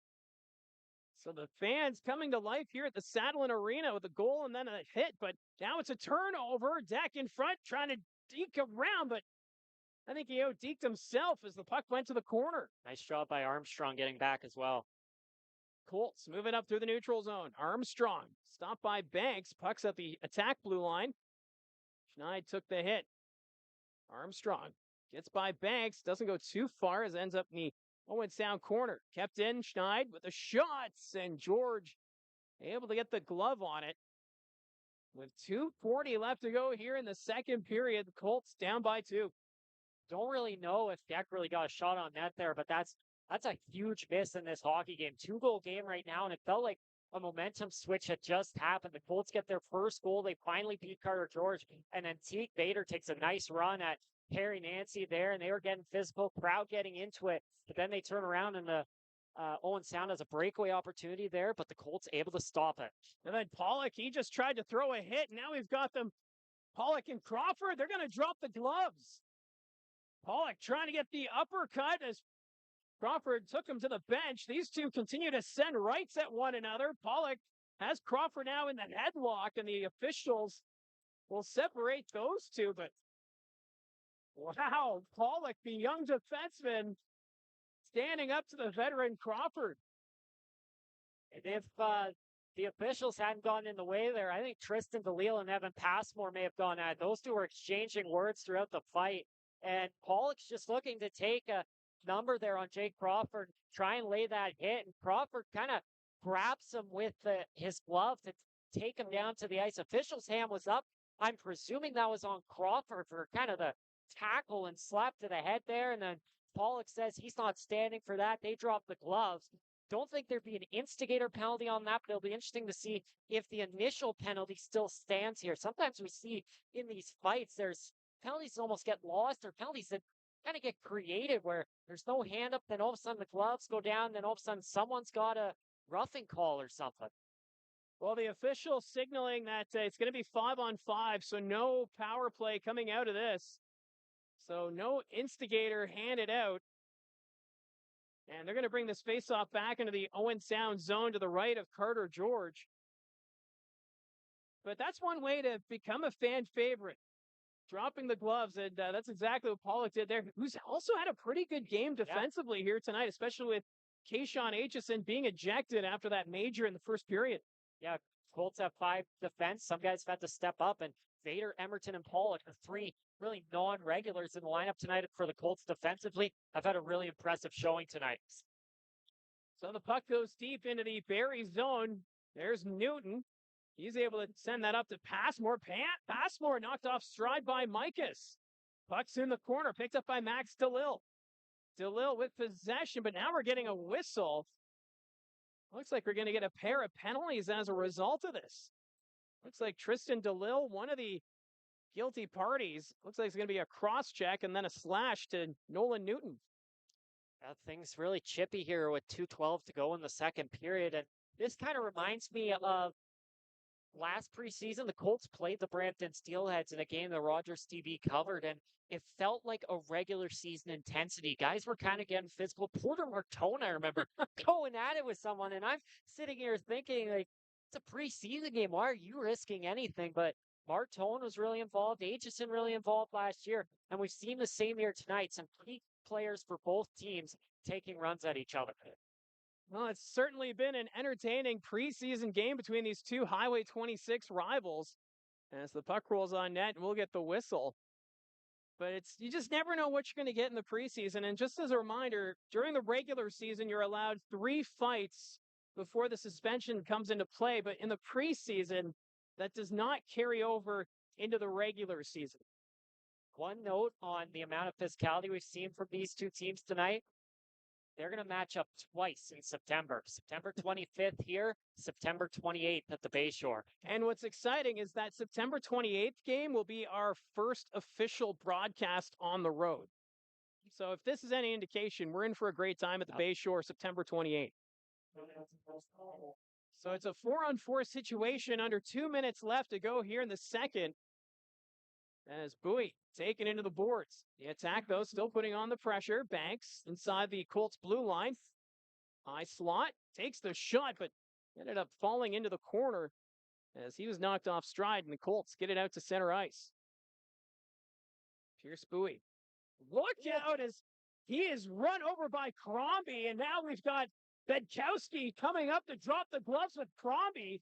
This is a spirited tilt. Crombie with that right free. And actually, it's Greenberg for the Owen Sound attack. As now Pierce Bowie going up to Crombie, who's being held on the ice and having words for the Colts forward. But what a hit from Calvin Crombie on Pierce Bowie right at center ice. And you know what? There was nothing wrong with that hit. It was a perfectly clean hit from Calvin Crombie at center ice. At least in my opinion. I think the officials will talk it over, but looked like Crombie just squared him up, took him down. Didn't look like an elbow, didn't look like head contact. And this is what Colts fans can expect out of Calvin Crombie. He's going to take some names. He's going to lay some guys out, and then he's going to step up to the challenge, because when you take out a guy like Pierce Bowie, especially in preseason, you're going to have to answer the bell. And Calvin Crombie got taken down there, but did a pretty good job answering the bell. Yeah, Pierce Bowie, the OHL Rookie of the Year last season. You know that coming into this year, players are going to be keeping a closer watch on him just to make sure he doesn't get that open ice and able to freewheel and build momentum. As it's 4-on-4. There's so much ice available. And if Pierce Bowie doesn't get, stopped there at center ice, that would have been a great scoring chance for the Owen Sound attack. Yeah, definitely. And Bowie, definitely an interesting player as well. Because the question is, how long is he with this Owen Sound attack team? One of the first 08s to say, I'm going to go the NCAA road. And it kind of caused some confusion because for your draft year, you'd think he'd want to stay in the OHL, but there wasn't really that clarity in his announcement of it. But Bowie is back with Owen Sound for this year at least. And if things go well for Owen Sound, we could see him maybe say, you know what, I don't want to go the NCAA route, kind of similar to how Jack Pridham has done in Kitchener. And hopefully he doesn't go the Adam Valentini route where he'll let them know a week before the season. But yeah, the whole NCAA situation has been, it's a Wild West. We don't know how this is all going to work out. Things are still being settled. We don't know how the OHL is going to react if players decide to come back during the OHL regular season, because so many teams have been, missing key players. And if they decide they're not getting the ice time in the NCAA program, are they going to be allowed to come back?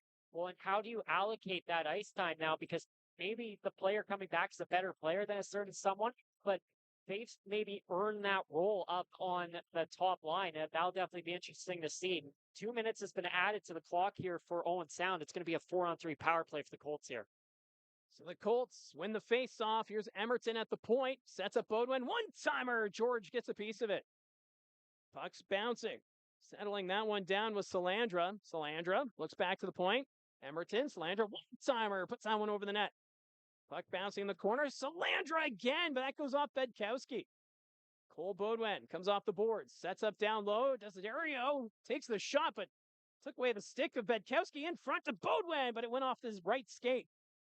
Cole Bodwin back to the point for Emerton. Emerton takes the shot. Deflected as Desiderio was standing in front. We're now in the final minute of the second. Bodwin, his pass off the skate of Smith. Colts still with possession. Bodwin at the half boards. Looks to the net. In front. Desiderio trying to tuck it around, but somehow George got a piece of it. Salandra on the far side trying to settle down the loose puck. Desiderio behind the attack net. His pass blocked. Bedkowski gets it for Owen Sound, and he will clear it down the ice. In 12 seconds, it will turn into a 5-on-4 situation here for the Barrie Colts, who are on their third power play of the night. Desiderio skating it ahead. It's now a 5-on-4 situation. Here's Cole Baudouin. Baudouin on his backhand, trying to tuck it around, but a nice poke check by George. Puck comes back to the points, and that will do it for the second period. Had a little bit of everything here tonight. Great shots, great passing, and some spirited fights there in that second period. Getting a little bit from players like Pollock, who's dropping the gloves. Calvin Crombie also getting involved. So if you're a Colts fan, you got to be a little excited about what's in store for this season. Yeah, it was really interesting. I mean, the first period, we saw that physicality. Then at the start of the second period, it kind of went away. It seemed like things were going to relax and it'd be more of a preseason type game. And then late in the period there again, things picked up again. Couple fights there, a lot of physicality as well. Really liked that power play, though, from the Barrie Colts. They had some good opportunities there. And Cole Baudouin, he's playing with two guys that have never played in the OHL. I don't think he's complaining with the way that Nicholas Desiderio and Joseph Salandra have played tonight. A couple really good opportunities for both those young guys on that power play. Yeah, but I think that goes to show a lot about Cole Baudouin and just his attitude that he doesn't like to lose, and he will battle it out. He doesn't care who he's playing with. As long as you're all on the same track and you're going to take his passes or set him up, he'll be happy. And I think we're seeing some early chemistry here.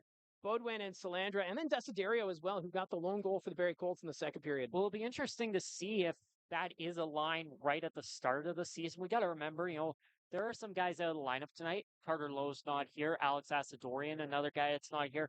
Emil Hemming, we don't really know what Emil Hemming's situation is right now, whether he'll be back with the Colts this season. But if guys like that come in, they performed well enough last year that you assume they're going to have some big roles on this team. You got to wonder if maybe at the start of the year, at least, Salandra and Desiderio may be farther down the lineup with Cole Baudouin on that top line. But definitely in the future, Dylan Smoskowitz should be taking notes and saying, hey, this is a trio that could work for the Barrie Colts. So after 2 periods of play, it's the Owen Sound Attack up 3-1 on the Barrie Colts. We're going to take a bit of a break so we can refuel with some water and refreshments. When we come back, we'll do a bit of a game notes kind of feature, talk about what's going on around the Ontario Hockey League, and we'll also take a look at the chat here on the channel. So stay tuned for that as the Barrie Colts right now down by 2 against the Owen Sound Attack.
it's the second intermission here between the Barrie Colts and the Owen Sound Attack as the preseason now underway officially for the Barrie Colts. And just a reminder that this is an audio broadcast for the Barrie Colts. We're right now testing out the equipment as we get ready to head out onto the road, as the Barrie Colts will have a road audio broadcast, but it'll be streamed here on YouTube, which will actually allow us to do some different angles and whatnot for the broadcast. So stay tuned for that as we iron out the broadcast and all the kinks and get this show on the road. But tonight, joined by Josh McCann. So we're going to do a bit of the game notes because leading up to the season, the Ontario Hockey League started teasing daily the 6 rule changes that have been introduced for this year. And one that I think fans have been really wanting to see addressed has been the coaches challenge and the video reviews, because there's been some, they're so lengthy and we're usually waiting for responses. So the change this year doesn't affect the timing though.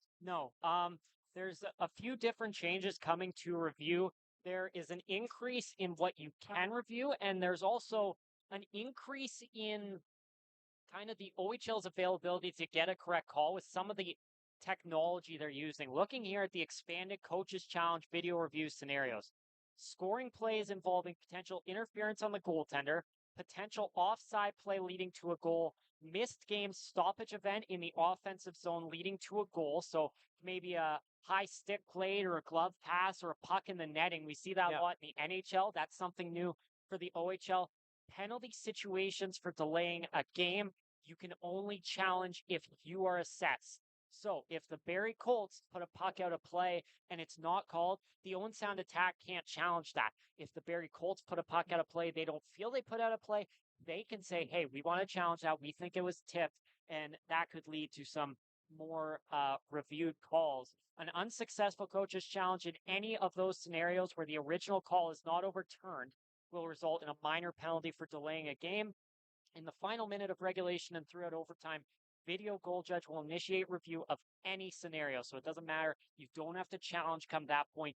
They're going to look anyway, even if it's a breakaway. They're going to make sure that everything is good. And I think it's nice that they are kind of switching to that NHL system where there'll be a penalty if you do an unsuccessful coach's challenge. So I do like that. Personally, I still would love to see a limit on how long these reviews can last, but I think we're still probably a little ways away from that.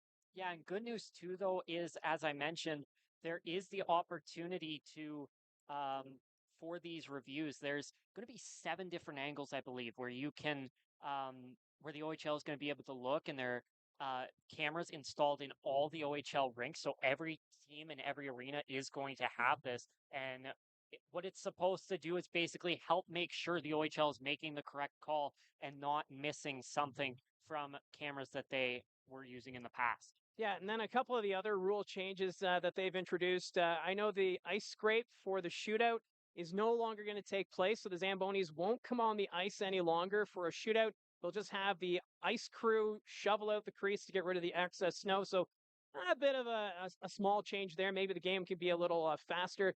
There's also the players on the bench. Yep. They don't want players having their skates over the boards. There's going to be a warning first before a penalty. So these are kind of just some housekeeping kind of changes to the rules. Yes, yeah, and that's something that came to the NHL last year. So they're kind of following that. You know, if you're sitting on or standing on top of the boards and whatever, the referees are just going to let the coach know. They're going to let the player know, and okay, you have a warning. And then next time, it's going to be a minor penalty, and it's going to continue like that. So it's going to be interesting to see. Sometimes people forget. It may also not be something that's officiated too much. It may also be something that kind of depends on the official team. Maybe some official teams are focused on that. Some don't really notice it as much. Another note that I think is big for the OHL season is the new slew foot rules. Mm-hmm. And the rules that are coming out are going to give teams and referees more options when it comes to slew footing. As we saw last year, you get a slew foot, it doesn't really matter the intention or how bad of a slew foot it was. You were kicked out of the game and you were suspended 2 games, I believe it was. But sometimes it was really only 1, because if it was in the first half of that game, then that would count as a suspension. But now they can review it, and there can be 4-minute double minors for slew footing, which I think is big, because there are some slew foots that are very clearly just unintentional. Skate gets in there, and also some that are less as bad, not as bad as some of the other ones. So being able to distinct those and allowing players to stay in the game, I think is going to be very big. Well, it's been crazy how these last couple of years, how we've been seeing so many slew foot penalties. And I can remember before that where if there was a slew foot call, it was big because you don't usually hear that penalty. But yes, here in the OHL, we've been getting a lot more of those slew foot penalties. So it is nice now. It can be a 4-minute double minor for situations that aren't as serious as a major that has resulted in an injury. But obviously, still, if you get that major for a slew foot, still a suspension will be in order. But yeah, I thought that one was an interesting one. And then, yeah, some other face-off rule violation rules that have come into place. So uh, obviously, the officials, I think, once we get this season underway, they're going to focus on those penalties early on. So don't be surprised if we start to see those bench penalties for players on the boards and whatnot. And then maybe as the season progresses, we won't see it as often, kind of like the mouth guard rule, Yeah, which that was like that one interesting. seemed to come and go. Like I remember there was a game when the Colts were in Saginaw last year where Like 3 suddenly, penalties for it. yeah. So I'm gonna be honest, I had never seen it before that. I opened up the app and I'm looking, I'm like, mouth guard violation. What did you like throw your mouth guard at the yeah. official or something? But yeah, that was something that at some points junior leagues, even lower leagues than the OHL, were kind of officiating. So maybe that is at some point something, or maybe there's another rule maybe that you don't see called often that it has become a problem in these leagues that the OHL may look at and say, hey, we need you guys calling this because it's something we don't want in our game, but it's staying in our game because it's not being officiated on. So the great thing about the broadcast, we can have the chat element with fans of the OHL or Colt fans. This So is my favorite part, I'm going to be the honest. chat part, I love the chat. well, usually you're the host, so you have to come up with some topics to Yeah, talk with Gene and I. they're telling me what to say now. It's weird. I'm not prepared for this. Yeah, so that's the great thing about being able to do the broadcast on YouTube is that we can have the fan interaction. So for those who've taken part in the chat already, we thank you very much for that. And if you have any questions about the Colts or the OHL, you can put those comments there. In the first intermission, we were talking about road trip destinations, which was fun. And I understand Jonathan saying that he's planning to go to Erie when Kingston's down there in March. So I know that's always fun for OHL fans planning those road trips. But Laura says, do you think we will see the Colts in the Memorial Cup anytime soon? Well, I think if the Colts had their way, they'd like to be in the Memorial Cup as early as 2026 in Kelowna. Yes. You look at this Barrie Colts team right now. You don't see anything online saying this is the team that's going to represent the OHL. But the one thing the Barrie Colts are is they're one of the top 4 or 5 teams in the OHL right now, kind of grouped in with Brantford and Windsor, Kitchener, Niagara's up there, North Bay as well. We talked about earlier, but yeah, like Mike said, I think year to year, right now, the Barrie Colts are in a competing window. You saw them make the conference finals last year. And you got to keep in mind, it's so hard to predict a team to make the Memorial Cup. I mean, we don't really see a team like the London Knights from last year often where they've just got everyone is some amazing future NHLer. But yeah, I think this season could be ideal for the Colts. But you also got to think about some of the players like Ivan Edgar, Joseph Salandra, Alexander Sementsov. These are guys the Colts are going to have for a few seasons. So if things don't go their way this year, I don't think there's anything to be too concerned about for the Barrie Colts. I mean, yes, you want to make it, you want to win championships, but at the end of the day, I think these next few years for the Barrie Colts are going to be some really fun years. Don't expect this team to really have any really terrible seasons that make you just not want to watch them. They're going to be exciting to watch. They're going to be fun to watch. This year, there may be some growing pains, but when those growing pains stop, this Barrie Colts team should be a really solid squad. Now, JB says you got to make it down to Sarnia, Mike. So, JB, when the Colts are in Sarnia this season, we're coming. We're going on the road this season. The first road broadcast will officially be September 28th when the Colts take on the Owen Sound Attack at the Bay Shore. So, JB, we will be down in Sarnia, and you'll have to come up and say hi. And yeah, Sarnia is one of those rinks that I haven't been to in like 10 years or so. That'll be a fun trip too. Like the Sarnia Sting they're starting to come. They're going to be a better team this year than they were last year. I think. I think they also had some issues last year, maybe in net or defensively, that it was kind of just surprising to see them not the way they struggled. But Yeah, we'll be down in Sarnia this year. It'll be a lot of fun, I think, and that should be a really good game. And I think the Sarnia Sting are coming to Barrie pretty early this year as well. Yeah, and I think they've got a preseason game next weekend in Midland. Yeah. So Sperry up in Sarnia. So, yeah, so we're about a minute 23 away from the start of the third period. So we'll get one more comment in. And Dylan says, will Cole Baudouin the captain? Now, we talked a bit about this in the first period, how he's got that leadership capabilities. He's the player that has an attitude where he doesn't like to lose. And I personally would not be surprised if Cole Baudouin is the captain for the 25-26 season. Yeah, if Marty Williamson came up to the broadcasting crew and said, "Hey, we can't decide on our captain. It's up to you three." One, I think that'd be a very bad decision on him letting us make the decision. But I think the consensus would probably be Cole Baudouin. I mean, I can't really say much more than what you said there. I mean, he looks like a born leader, a guy you would expect to be the captain of the Barrie Colts one day. And even when Bo Jelsma was named captain, at that time, Baudouin was a bit younger, but now he's really grown, really since around that trade deadline when Jelsma was named captain, into the player he is now today. And I'll wrap this up before we miss any of the action. But yeah, Cole Baudouin, definitely a very good option at captain for the Barrie Colts.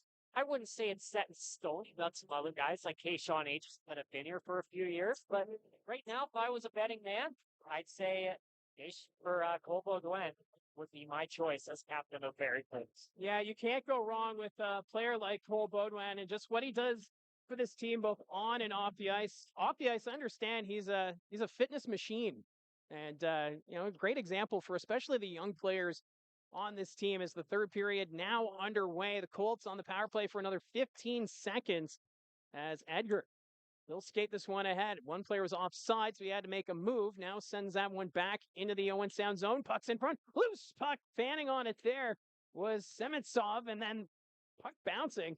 Colts can't get a stick on it. Power plays come to an end. Newton in front of the net. That's Jaden Newton. They'll take that one around. Ends up in the corner.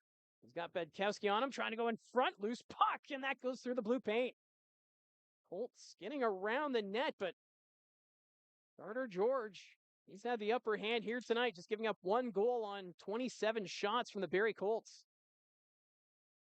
As we've reached the first minute of the third, the Attack send this one down the length of the ice, and that's now an icing call against Owen Sound. It's kind of interesting. We're just talking about the captaincy, and junior hockey captaincy is always so interesting because you'll see in the NHL, there'll be guys that are captains for their team for 10 years. Well, these OHL guys, they're only here for 4 years. Those first 2 years or more, you're learning, and there's another guy that's more the big leader. So often these guys are only 1 to 2 seasons as captain, and Cole Baudouin could be a guy where he's only a captain for a season, moves on, and then there's another captain next year. But yeah, definitely it will be interesting to see who the Colts decide on as captain. Hasn't been named yet, and we'll see if that happens before the season starts. Well, I almost wonder, too, if Cole Baudouin going off to join the Utah Mammoth for the rookie camp and then see how long he sticks around with the hockey club there. We might be waiting a while, and I think then we'll know for sure that if we haven't had a captain by the start of the regular season, it's probably going to guys. Baudouin or Aitchison, yeah. Well, yeah, that'd be pretty awkward. You name a guy captain, and then the NHL team says, actually, we're just going to keep this guy. The Attack send this one out to center ice. Max DeLille trying to force his way through center. It's taken away by the Colts. And the Attack, we're able to put this one back into the Barrie zone. Owen Sound making a quick line change as Evan Passmore sets up behind his own net. Here's Vader. Take Vader. We'll send this one into the Owen Sound zone. George settles that down at the side of the net. And the Attack will move this one forward through the neutral zone. That's Bowie. Pierce Bowie loses the handle. That shot wide of the net. Firing, that was Waddick. Puck will sail all the way back into the Owen Sound zone. That's going to go down the length of the ice, and they're going to call an icing here against Owen Sound. The way Owen Sound came out tonight, this game has kind of been the way you saw Barrie Colts games kind of go last year, where the start of the game doesn't look great for the Barrie Colts, but once they weather that storm, they start out playing the opponent, and all of a sudden, they're out shooting the Owen Sound Attack right now. But of course, they're down by 2, because when you look in net, as always, when Carter George is in the Sadlon Arena, he's looking really, really good. Well, the Owen Sound Attack were in Collingwood to face the North Bay Battalion yesterday, and They had the lead against North Bay before the battalion came back to win that hockey game. So we'll see how Owen Sound does here holding the lead against the Barrie Colts. But this Barrie team, as the game has gone on, have looked a little more hungry as Emerson has it at the point. His shot stopped by George. He had Desiderio standing right in front of him, but somehow he's able to see it. A bit of a screen there, and I think obviously it was fairly obvious the first time we'd see Carter George this season would be in an Owen Sound Attack jersey. I think the question is, what's the last time we see Carter George this season? What will he be wearing? Because even though the Owen Sound Attack are contending, they have enough quality goaltenders, they could go out and say, you know what? Carter George is going to get us the best player return possible. So we're going to go out, we're going to move Carter George. They could also look at it and say, we're so good, we need a goaltender like George and keep him and trade one of the other guys.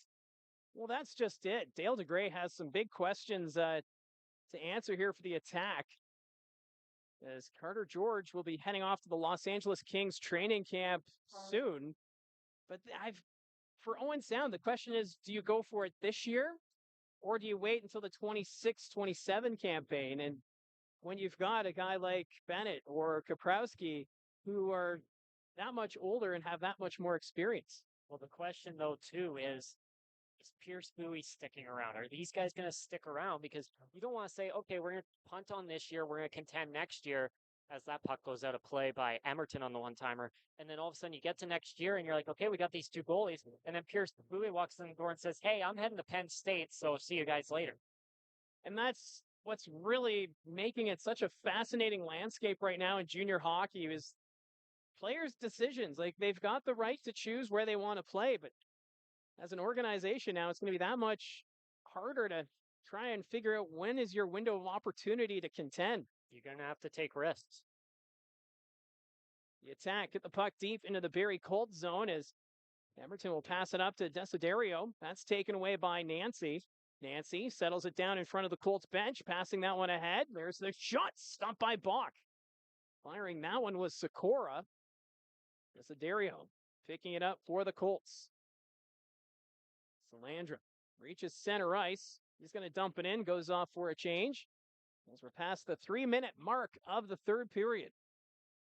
The Colts, they're out shooting Owen Sound right now, 29-27, but still trailed by 2 goals. Kayshawn Aitchison was ejected in the first period as he was handed that 5-minute major for the hit he delivered on Declan Waddick after the whistle. As there's an offside call. We'll get this face-off outside the Attack blue line. Colts still have 16 minutes here, although you'd love to get a goal here in the next 6 minutes. Gives you really a half a period to go out there, try and go on the attack against the Attack, and get that tying goal. So Jade Newton taking the draw, but now we got Govro dropping the gloves here with Smith of the Owen Sound Attack. Govro getting that right free, trying to take the helmet off Smith. He's successful. Uppercut gets the under the chin as Smith goes to his knees. Oh my goodness, Govro getting the crowd right into it here. Well, the first 2 fights have kind of felt a bit back and forth, and then one guy takes down another, but right there, it was back and forth for a moment, but Luke Govro took over that fight. And once he got control, he didn't let go. And a guy like Govro, you don't know if you're going to be a part of the regular 12 forwards that the Barrie Colts put out on the ice. So sometimes you want to make a statement and go out there, be physical, and drop the gloves and stuff like that. That's going to get you noticed. If you're going to be a guy that's going to play on the 4th line this year, you're going to have to go out there and do that dirty stuff. And we've seen guys like Calvin Crombie, like Luke Govro, go out there, get into fights, and create some interesting questions for the Barrie Colts. And we've seen Govro now drop the gloves after Pollock had fought in the second period. So some of these players who are battling for positions on this Barrie Colts team really trying to set the standard here as Edgar lost the handle of the puck. He's trying to get a shot to go on George. Kindry comes the other way, sends it on net. Bach, big rebound. There's the shots, and Bach able to recover as getting that one away was Jackman. Nice opportunity there for Landon Jackman, another rookie, but Hagenbach using that glove to his advantage. Did a really good job there, flashing the leather to make that save. And Owen Sound's lead still held at 2. Bach in a big situation here where you don't want to allow another goal, because then it starts really feeling like this game's final.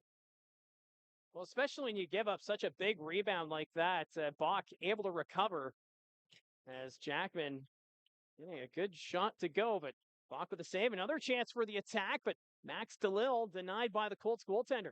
The Attack, though, keep it in the offensive end. Armstrong trying to get it away from Max DeLille. Now it's Tristan DeLille. There's the DeLille brothers both out there. Deck back to the blue line. There's the shot from the point. Buck got a piece of it. Max DeLille in the corner now for Owen Sound on the far side. Drops it for his brother Tristan. Deck behind the Colts net.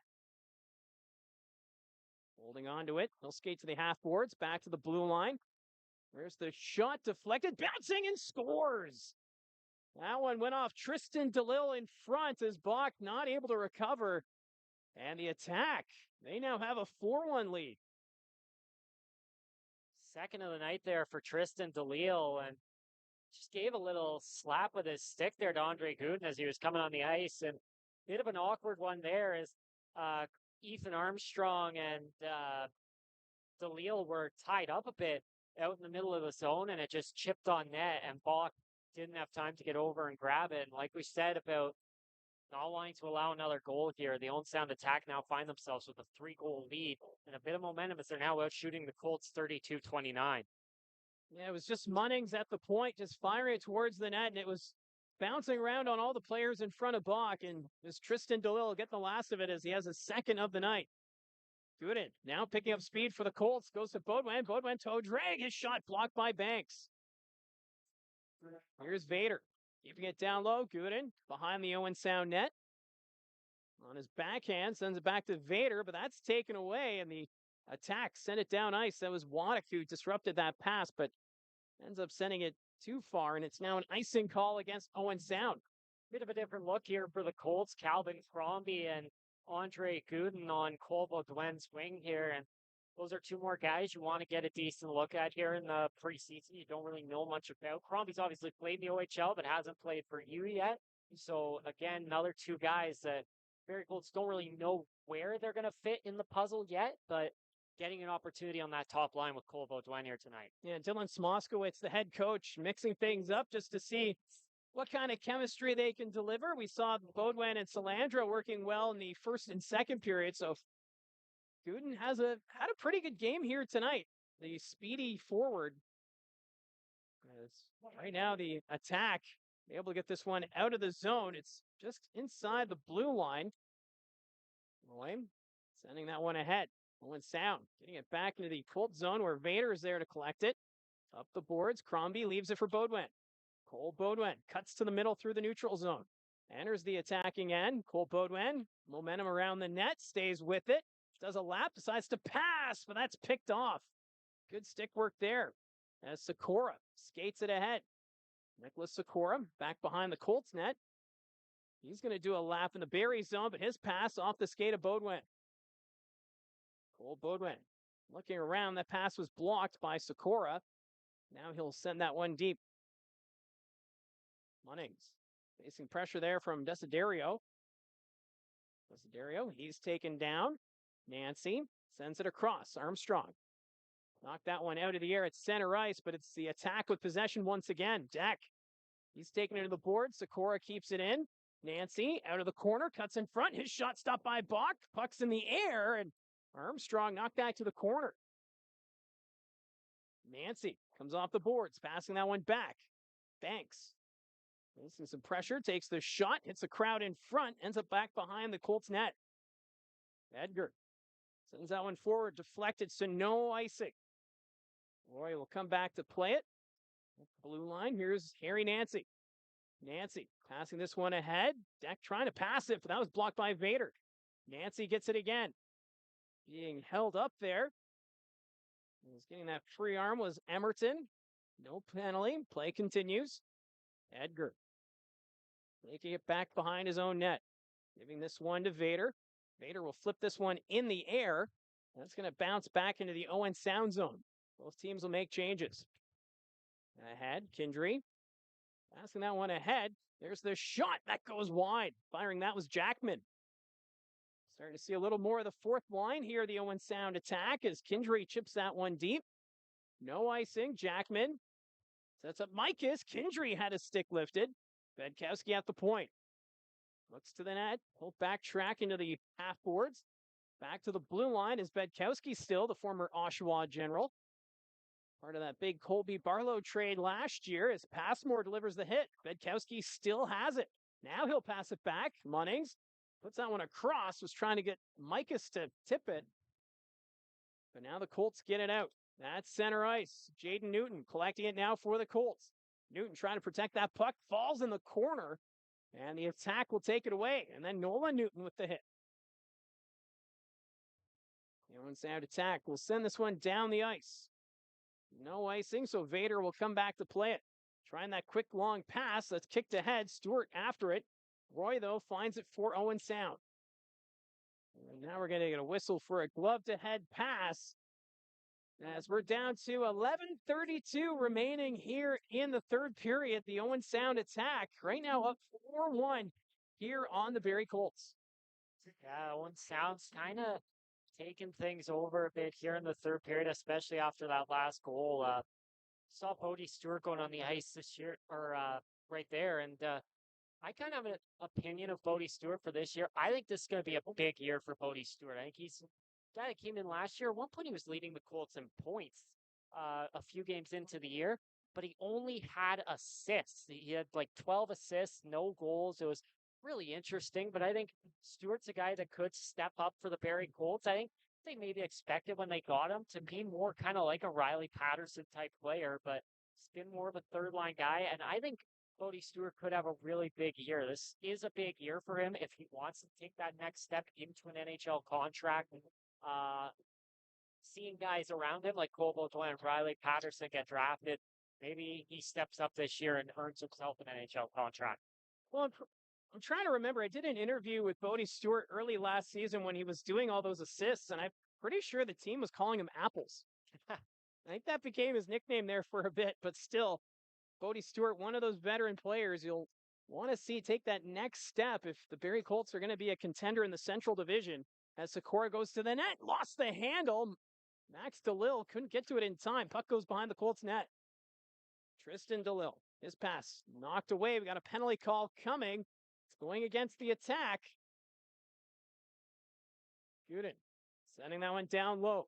Colts still with it. Bodwin at the point. Takes it off the boards towards the net. His shot blocked by Banks, far side. Bodwin, backhand wide in the net. And now we'll get the call as it's a slashing penalty. It'll be, looks like Tristan DeLille once again going to the penalty box. Well, DeLille's had quite the eventful game. Pair of goals, a few penalties. He's been involved in a lot of the action, kind of showing his brother Max the ropes here in the OHL. Colts had a couple of good opportunities there with the extra attacker. Puck just went through the legs of Gooden trying to get a rebound on net, and then that was when Baudouin came in. Backhander, he just missed wide of Carter George, but the Colts, their only goal so far coming on the power play. They had the second unit for today's game out there on the ice right now. They'll look to capitalize. Yeah, it was Desiderio who scored the power play goal in the second period for the Barrie Colts, as they're 1 for 3 so far on the man advantage tonight. As Ethan Armstrong has it at the point. Passing off to Gooden. Gooden off the half boards, drops it back to Armstrong. Armstrong riding the line, goes to Edgar. Edgar passes it across, deflected. And the Owen Sound attack. They're going to get this one down the length of the ice. Minute 32 still to work with here on the power play for the Colts. As Armstrong blows a tire at his own blue line, Declan Waddick is there to send it back behind the Colts net. Bach playing it there for Armstrong. Simonsov. He's got some room to work with, picks up momentum, decides to pass it up. Gooden, that's center ice. Carries it in for the Colts. Lost the handle of it. Simonsov able to help him out there. Edgar sends it down low. Here's Jaden Newton along the boards. Newton's blocked. Gooden from the corner, going around the net, trying to pass it back to Newton. Newton gets it again from the corner. Takes the shot. Sharp angle. George the save. Puck's in the corner. Attack trying to get it out. Harry Nancy will. Nancy skates it up shorthanded. 38 seconds left in the penalty. That goes off the end boards. As Newton's just going to put this one back. Both teams complete the line changes as Calvin Crombie will leave it for Emerton. 22 seconds left in the power play. Emerton drops it back. Here's Beaudoin. Beaudoin carrying it in for the Colts, dropping it back. That's going to go around the net. Salandra down low for Barrie. Crombie from the half boards, leaving it for Beaudoin. Tristan DeLille comes out of the penalty box, so back to even strength. Salandra holds, goes back to the point. DeLille nearly disrupted that play. Desiderio behind the net, finds Beaudoin. Beaudoin, Crombie takes the shot stop, rebound. Crombie takes to the corner. That's going to go around the boards. And the Attack, we'll get this one out. They're going to make a change. 8.5 minutes left to go in this hockey game. Colts down by 3. Munnings sends this one around. Gendry takes a hard hit there from Salandra. As Crombie follows it up on the far side. Can't enter the zone. It was delayed offside. Beaudoin. This pass knocked down. Crombie chasing after it to the corner for the Colts. Vader at the point. Passing that one over. Here's Beaudoin. His shot blocked. Loose puck picked up by Passmore. His shot right into the glove of George. As the Colts, they're throwing pucks on net, but Carter George, he has turned aside 30 of the 31 shots so far. You know, right after that power play there, the Colts nearly had a big opportunity. Calvin Crombie and Joseph Salandra looked to be coming in on a potential 2-on-1, but the pass ahead to Crombie just missed him by a little bit, and that negated a big potential scoring chance for the Colts here late in this game. Well, they're buzzing around the net right now, but Carter George and the Owen Sound Attack defense getting the job done. As it's 7:50 now left to go in the hockey game. Jackman with the shot stopped by Bach. He juggled it a bit, but he was able to recover. As we're starting to see a little bit more here from Jackman of the Owen Sound Attack. He's kind of that player that he's got the size, but kind of sneaks in there. He's got a good hockey sense. Looks pretty strong out there. And one thing to note, he's out here with Michael Beck and Nicholas Sikora, which was the top line coming into this game. Jackman came in on the 4th now with the top line here after an impressive showing. Stewart will send this one back behind his own net. As Emerton picks it up, Nolan Newton gets this one out to center ice. Deck takes the hit from Newton. Jackman on the far side takes the shots, and Bach, he's able to make the glove save. As the Attack now 36 shots to their credit. Another good opportunity there for Jackman as well. Seemed to really connect with his teammates there of Deck and Sikora. A couple guys that could be a big part of this Owen Sound team this year. So for a young guy like Jackman to come in and be playing with those guys right away, it's pretty big for him. So face-off coming to the right of Bach. It's won by the Colts. That's sent down the ice. Not enough for icing, so Bedkowski has to play it. Back behind his own net. Facing some pressure there from Gooden. Bowie through the neutral zone. He's got it on the wing. Cuts to the middle. Armstrong blew a tire. Bowie's shot stopped by Bach. Puck goes to the corner. Bedkowski at the point. Takes the shot. Deflected. It went off Jaden Newton. Seemed to throw off Bach, but he kept it out. Ray. He loses the handle of it. Now Gooden will skate it up for the Colts. As he's run hard into the boards by Bowie. Gooden, though, seems to be okay. Tried to play it. We've got a penalty call coming. Looks like it's against the Owen Sound Attack. It's going to be Pierce Bowie heading off for a hook. Yeah, that hit there on Gooden, maybe just a second before you get into that, a bit too late. That's interference window. So he gets away with that one, but then as Gooden was trying to skate away, Bowie kept the stick there on him, and Bruce definitely had a physical presence here again tonight, and bit too much there that time, and he'll take a penalty, and the Colts with a big power play opportunity to try and get back in this game. That's the 5th power play of the night for the Barrie Colts. They try to get back. Not much time left to work with in this hockey game, down to 6:40 remaining. Salandra along the boards. Sends it back to the point. Here's Emerton. Back to Salandra. Sets up Crombie. Crombie's side of the net. Stopped by George. They jam away at it. And the attack gets line, not out. Emerton takes the shot. That goes wide. Rebound. And George able to get that one as Calvin Crombie trying to quickly play that one off the end boards. Well, one thing Calvin Crombie has established here tonight is his net front presence. And he's going to be a big guy right in front of that net. Could turn into a kind of a Carter Lowe type player. So the Colts may have two of those guys that can just kind of sit in those crease, cause some issues for the other team, and maybe set up some goals. The Colts, they still have 1:37 to work with on this man advantage. The puck rolls behind the attack net, and Banks will right away get this down the ice. Behind his net. Leaves it for Emerton. He's picking up some momentum. Emerton reaches center, decides to drop it back. Salandra there to get to the loose puck. He'll skate this one in the offensive end. Salandra from the corner, passing it back. Desiderio. Back to Emerton. Emerton takes the shots, and George the save. As we're seeing a lot more from Emerton at the point, obviously with some defenders going out, mainly Aitchison, we're seeing some different quarterbacks for the power play. Yeah, that's something the Barrie Colts will have to think about for the start of the year with Kayshawn Aitchison away at training camp. You know, what are they going to do with their power play with guys like Cole Beaudoin and Kayshawn Aitchison not there? We've seen Cole Emerton step up with the top unit here since Aitchison's gone out. Ethan Armstrong out there right now with the second unit. Maybe those are two guys you look at as your power play quarterbacks with Kayshawn Aitchison out of the lineup at the start of the year. Well, they're showing their potential so far here tonight. Still a minute left in the power play for the Barrie Colts.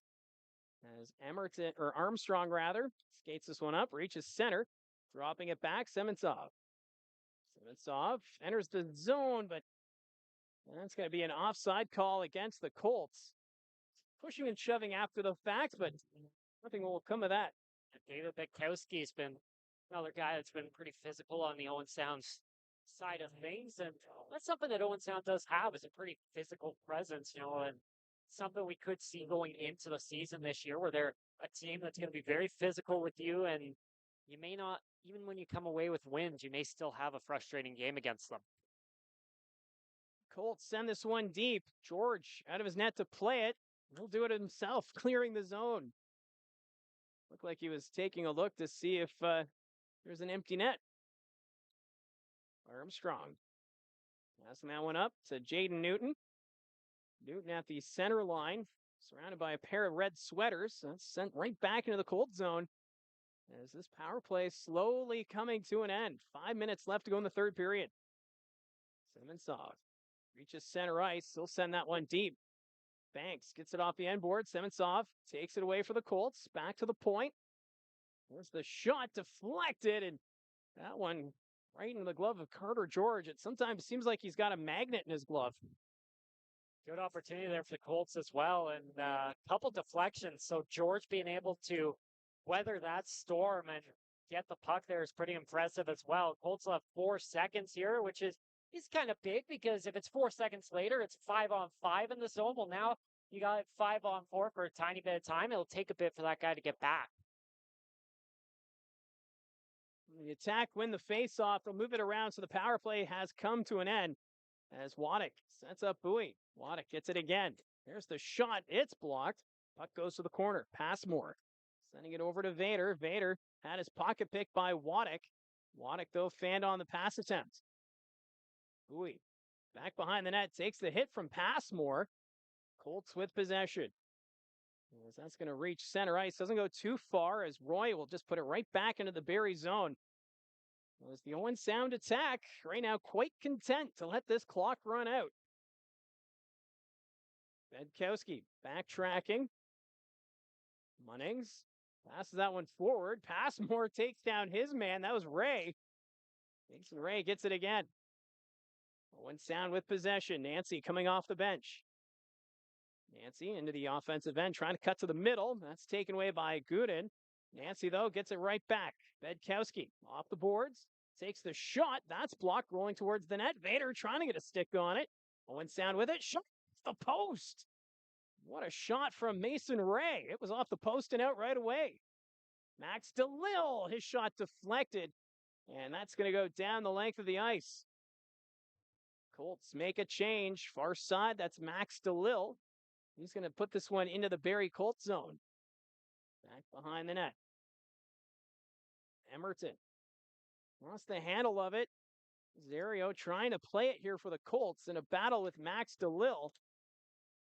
And Barrie will just get this one down the ice. Not enough for icing. Roy sends that one across. Desiderio at center ice. Passing that one ahead to Baudouin. Baudouin kicks it to his skate. Desiderio sending that one to the corner. Baudouin and Roy battle it out. Emerton at the point takes the shot. Stopped by George as he'll cover it up with 2:46 remaining. As this one starting it away here from the Barrie Colts, but this is the preseason, so these games don't count towards the regular season schedule.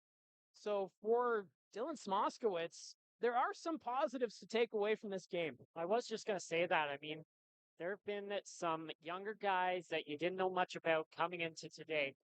Play pretty strong for the Barrie Colts here tonight. Joseph Solandra, Nicholas Desiderio, Cole Emerton on the back end. And you're also, again, you're facing Carter George in net. That's quite the task for a team that hasn't played OHL hockey in months. It's their first preseason game. It's going to take a while to get your feet back under you and get ready to go. And coming in and facing Carter George isn't exactly ideal. So 2:46 to go here. We're in the home stretch. If anyone has any final questions they want to ask us, now would be a good time to throw those in the chat so we could quickly answer you before we sign off here tonight. As Barrie Colts going to need to average over a goal per minute here. I was ready for you to start doing math. I just want to make sure that's what I did think it was, but I want to make sure I had the thing correctly as Hagenbach heads to the bench, and it'll be 6-on-5 here. And another note too as well there, you got Solandra, Desiderio, Sementsov, and Emerton all out there with Cole Baudouin and Calvin Crombie right now. And the Colts win the face-off. Emerton passing that one over. There's the shot, stopped by George. Rebound, picked up by Max DeLille. Baudouin not able to keep that one in at the blue line as Sementsov will set up Emerton. Emerton up the wing to Baudouin. Desiderio following it up. Gets a stick on it. There's the shot from Solandra, stopped by George. Banks from the corner. He's just going to clear the zone. Won't be enough for icing, so Emerton has to come back to play it. Nancy on the forecheck. He's just going to peel off and goes for a change. DeLille to the empty nets and put that one wide. That was Max DeLille who nearly got the empty net.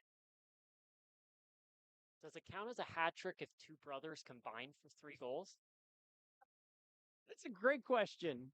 New rule change. Oh, I'm sure the OHL will get on it with an update on their social media feeds. Here's Baudouin back at the point. Backhand pass finds Emerton. Emerton, that's deflected. Sikora, he's able to get it out for the attack. Empty nets, and that goes wide. And that's an icing call now against Owen Sound. So 1.5 minutes remaining here. As the Colts try and bridge the gap a bit. Looks like we're getting a timeout on the Owen Sound side of things. Notice there, Cole Emerton, when he had that opportunity at the point there, he kind of hesitated for a second. Looked like he wanted to pass it to Alexander Sementsov and then stopped and thought, oh, maybe I shouldn't do that. And then he tried to do it and it got broken up. And that's something that as Cole Emerton grows is probably going to become something he just naturally does. And Sementsov could have had an open chance there, maybe step up and take a shot or get a one-timer on net. But in the end, no scoring opportunity there for the Barrie Colts as with the bit of a hesitation by Emerton. And Emerton is definitely one player here tonight that's really impressed me from the Barrie Colts, from one of the younger players, and just seeing what he's capable of, just seeing that creativity. And, for Smoskowitz, too, to have that confidence and having him out there in these key situations here late in the hockey game says a lot about his game. Well, at the end of the day, you lost Tristan Bertucci and Bo Wakey. Those are 2 quality defenders, both guys second-round picks in the NHL draft. And when you lose 2 guys of that capability, it's very rare that you're going to have someone that is equal right away to come in and make the replacement.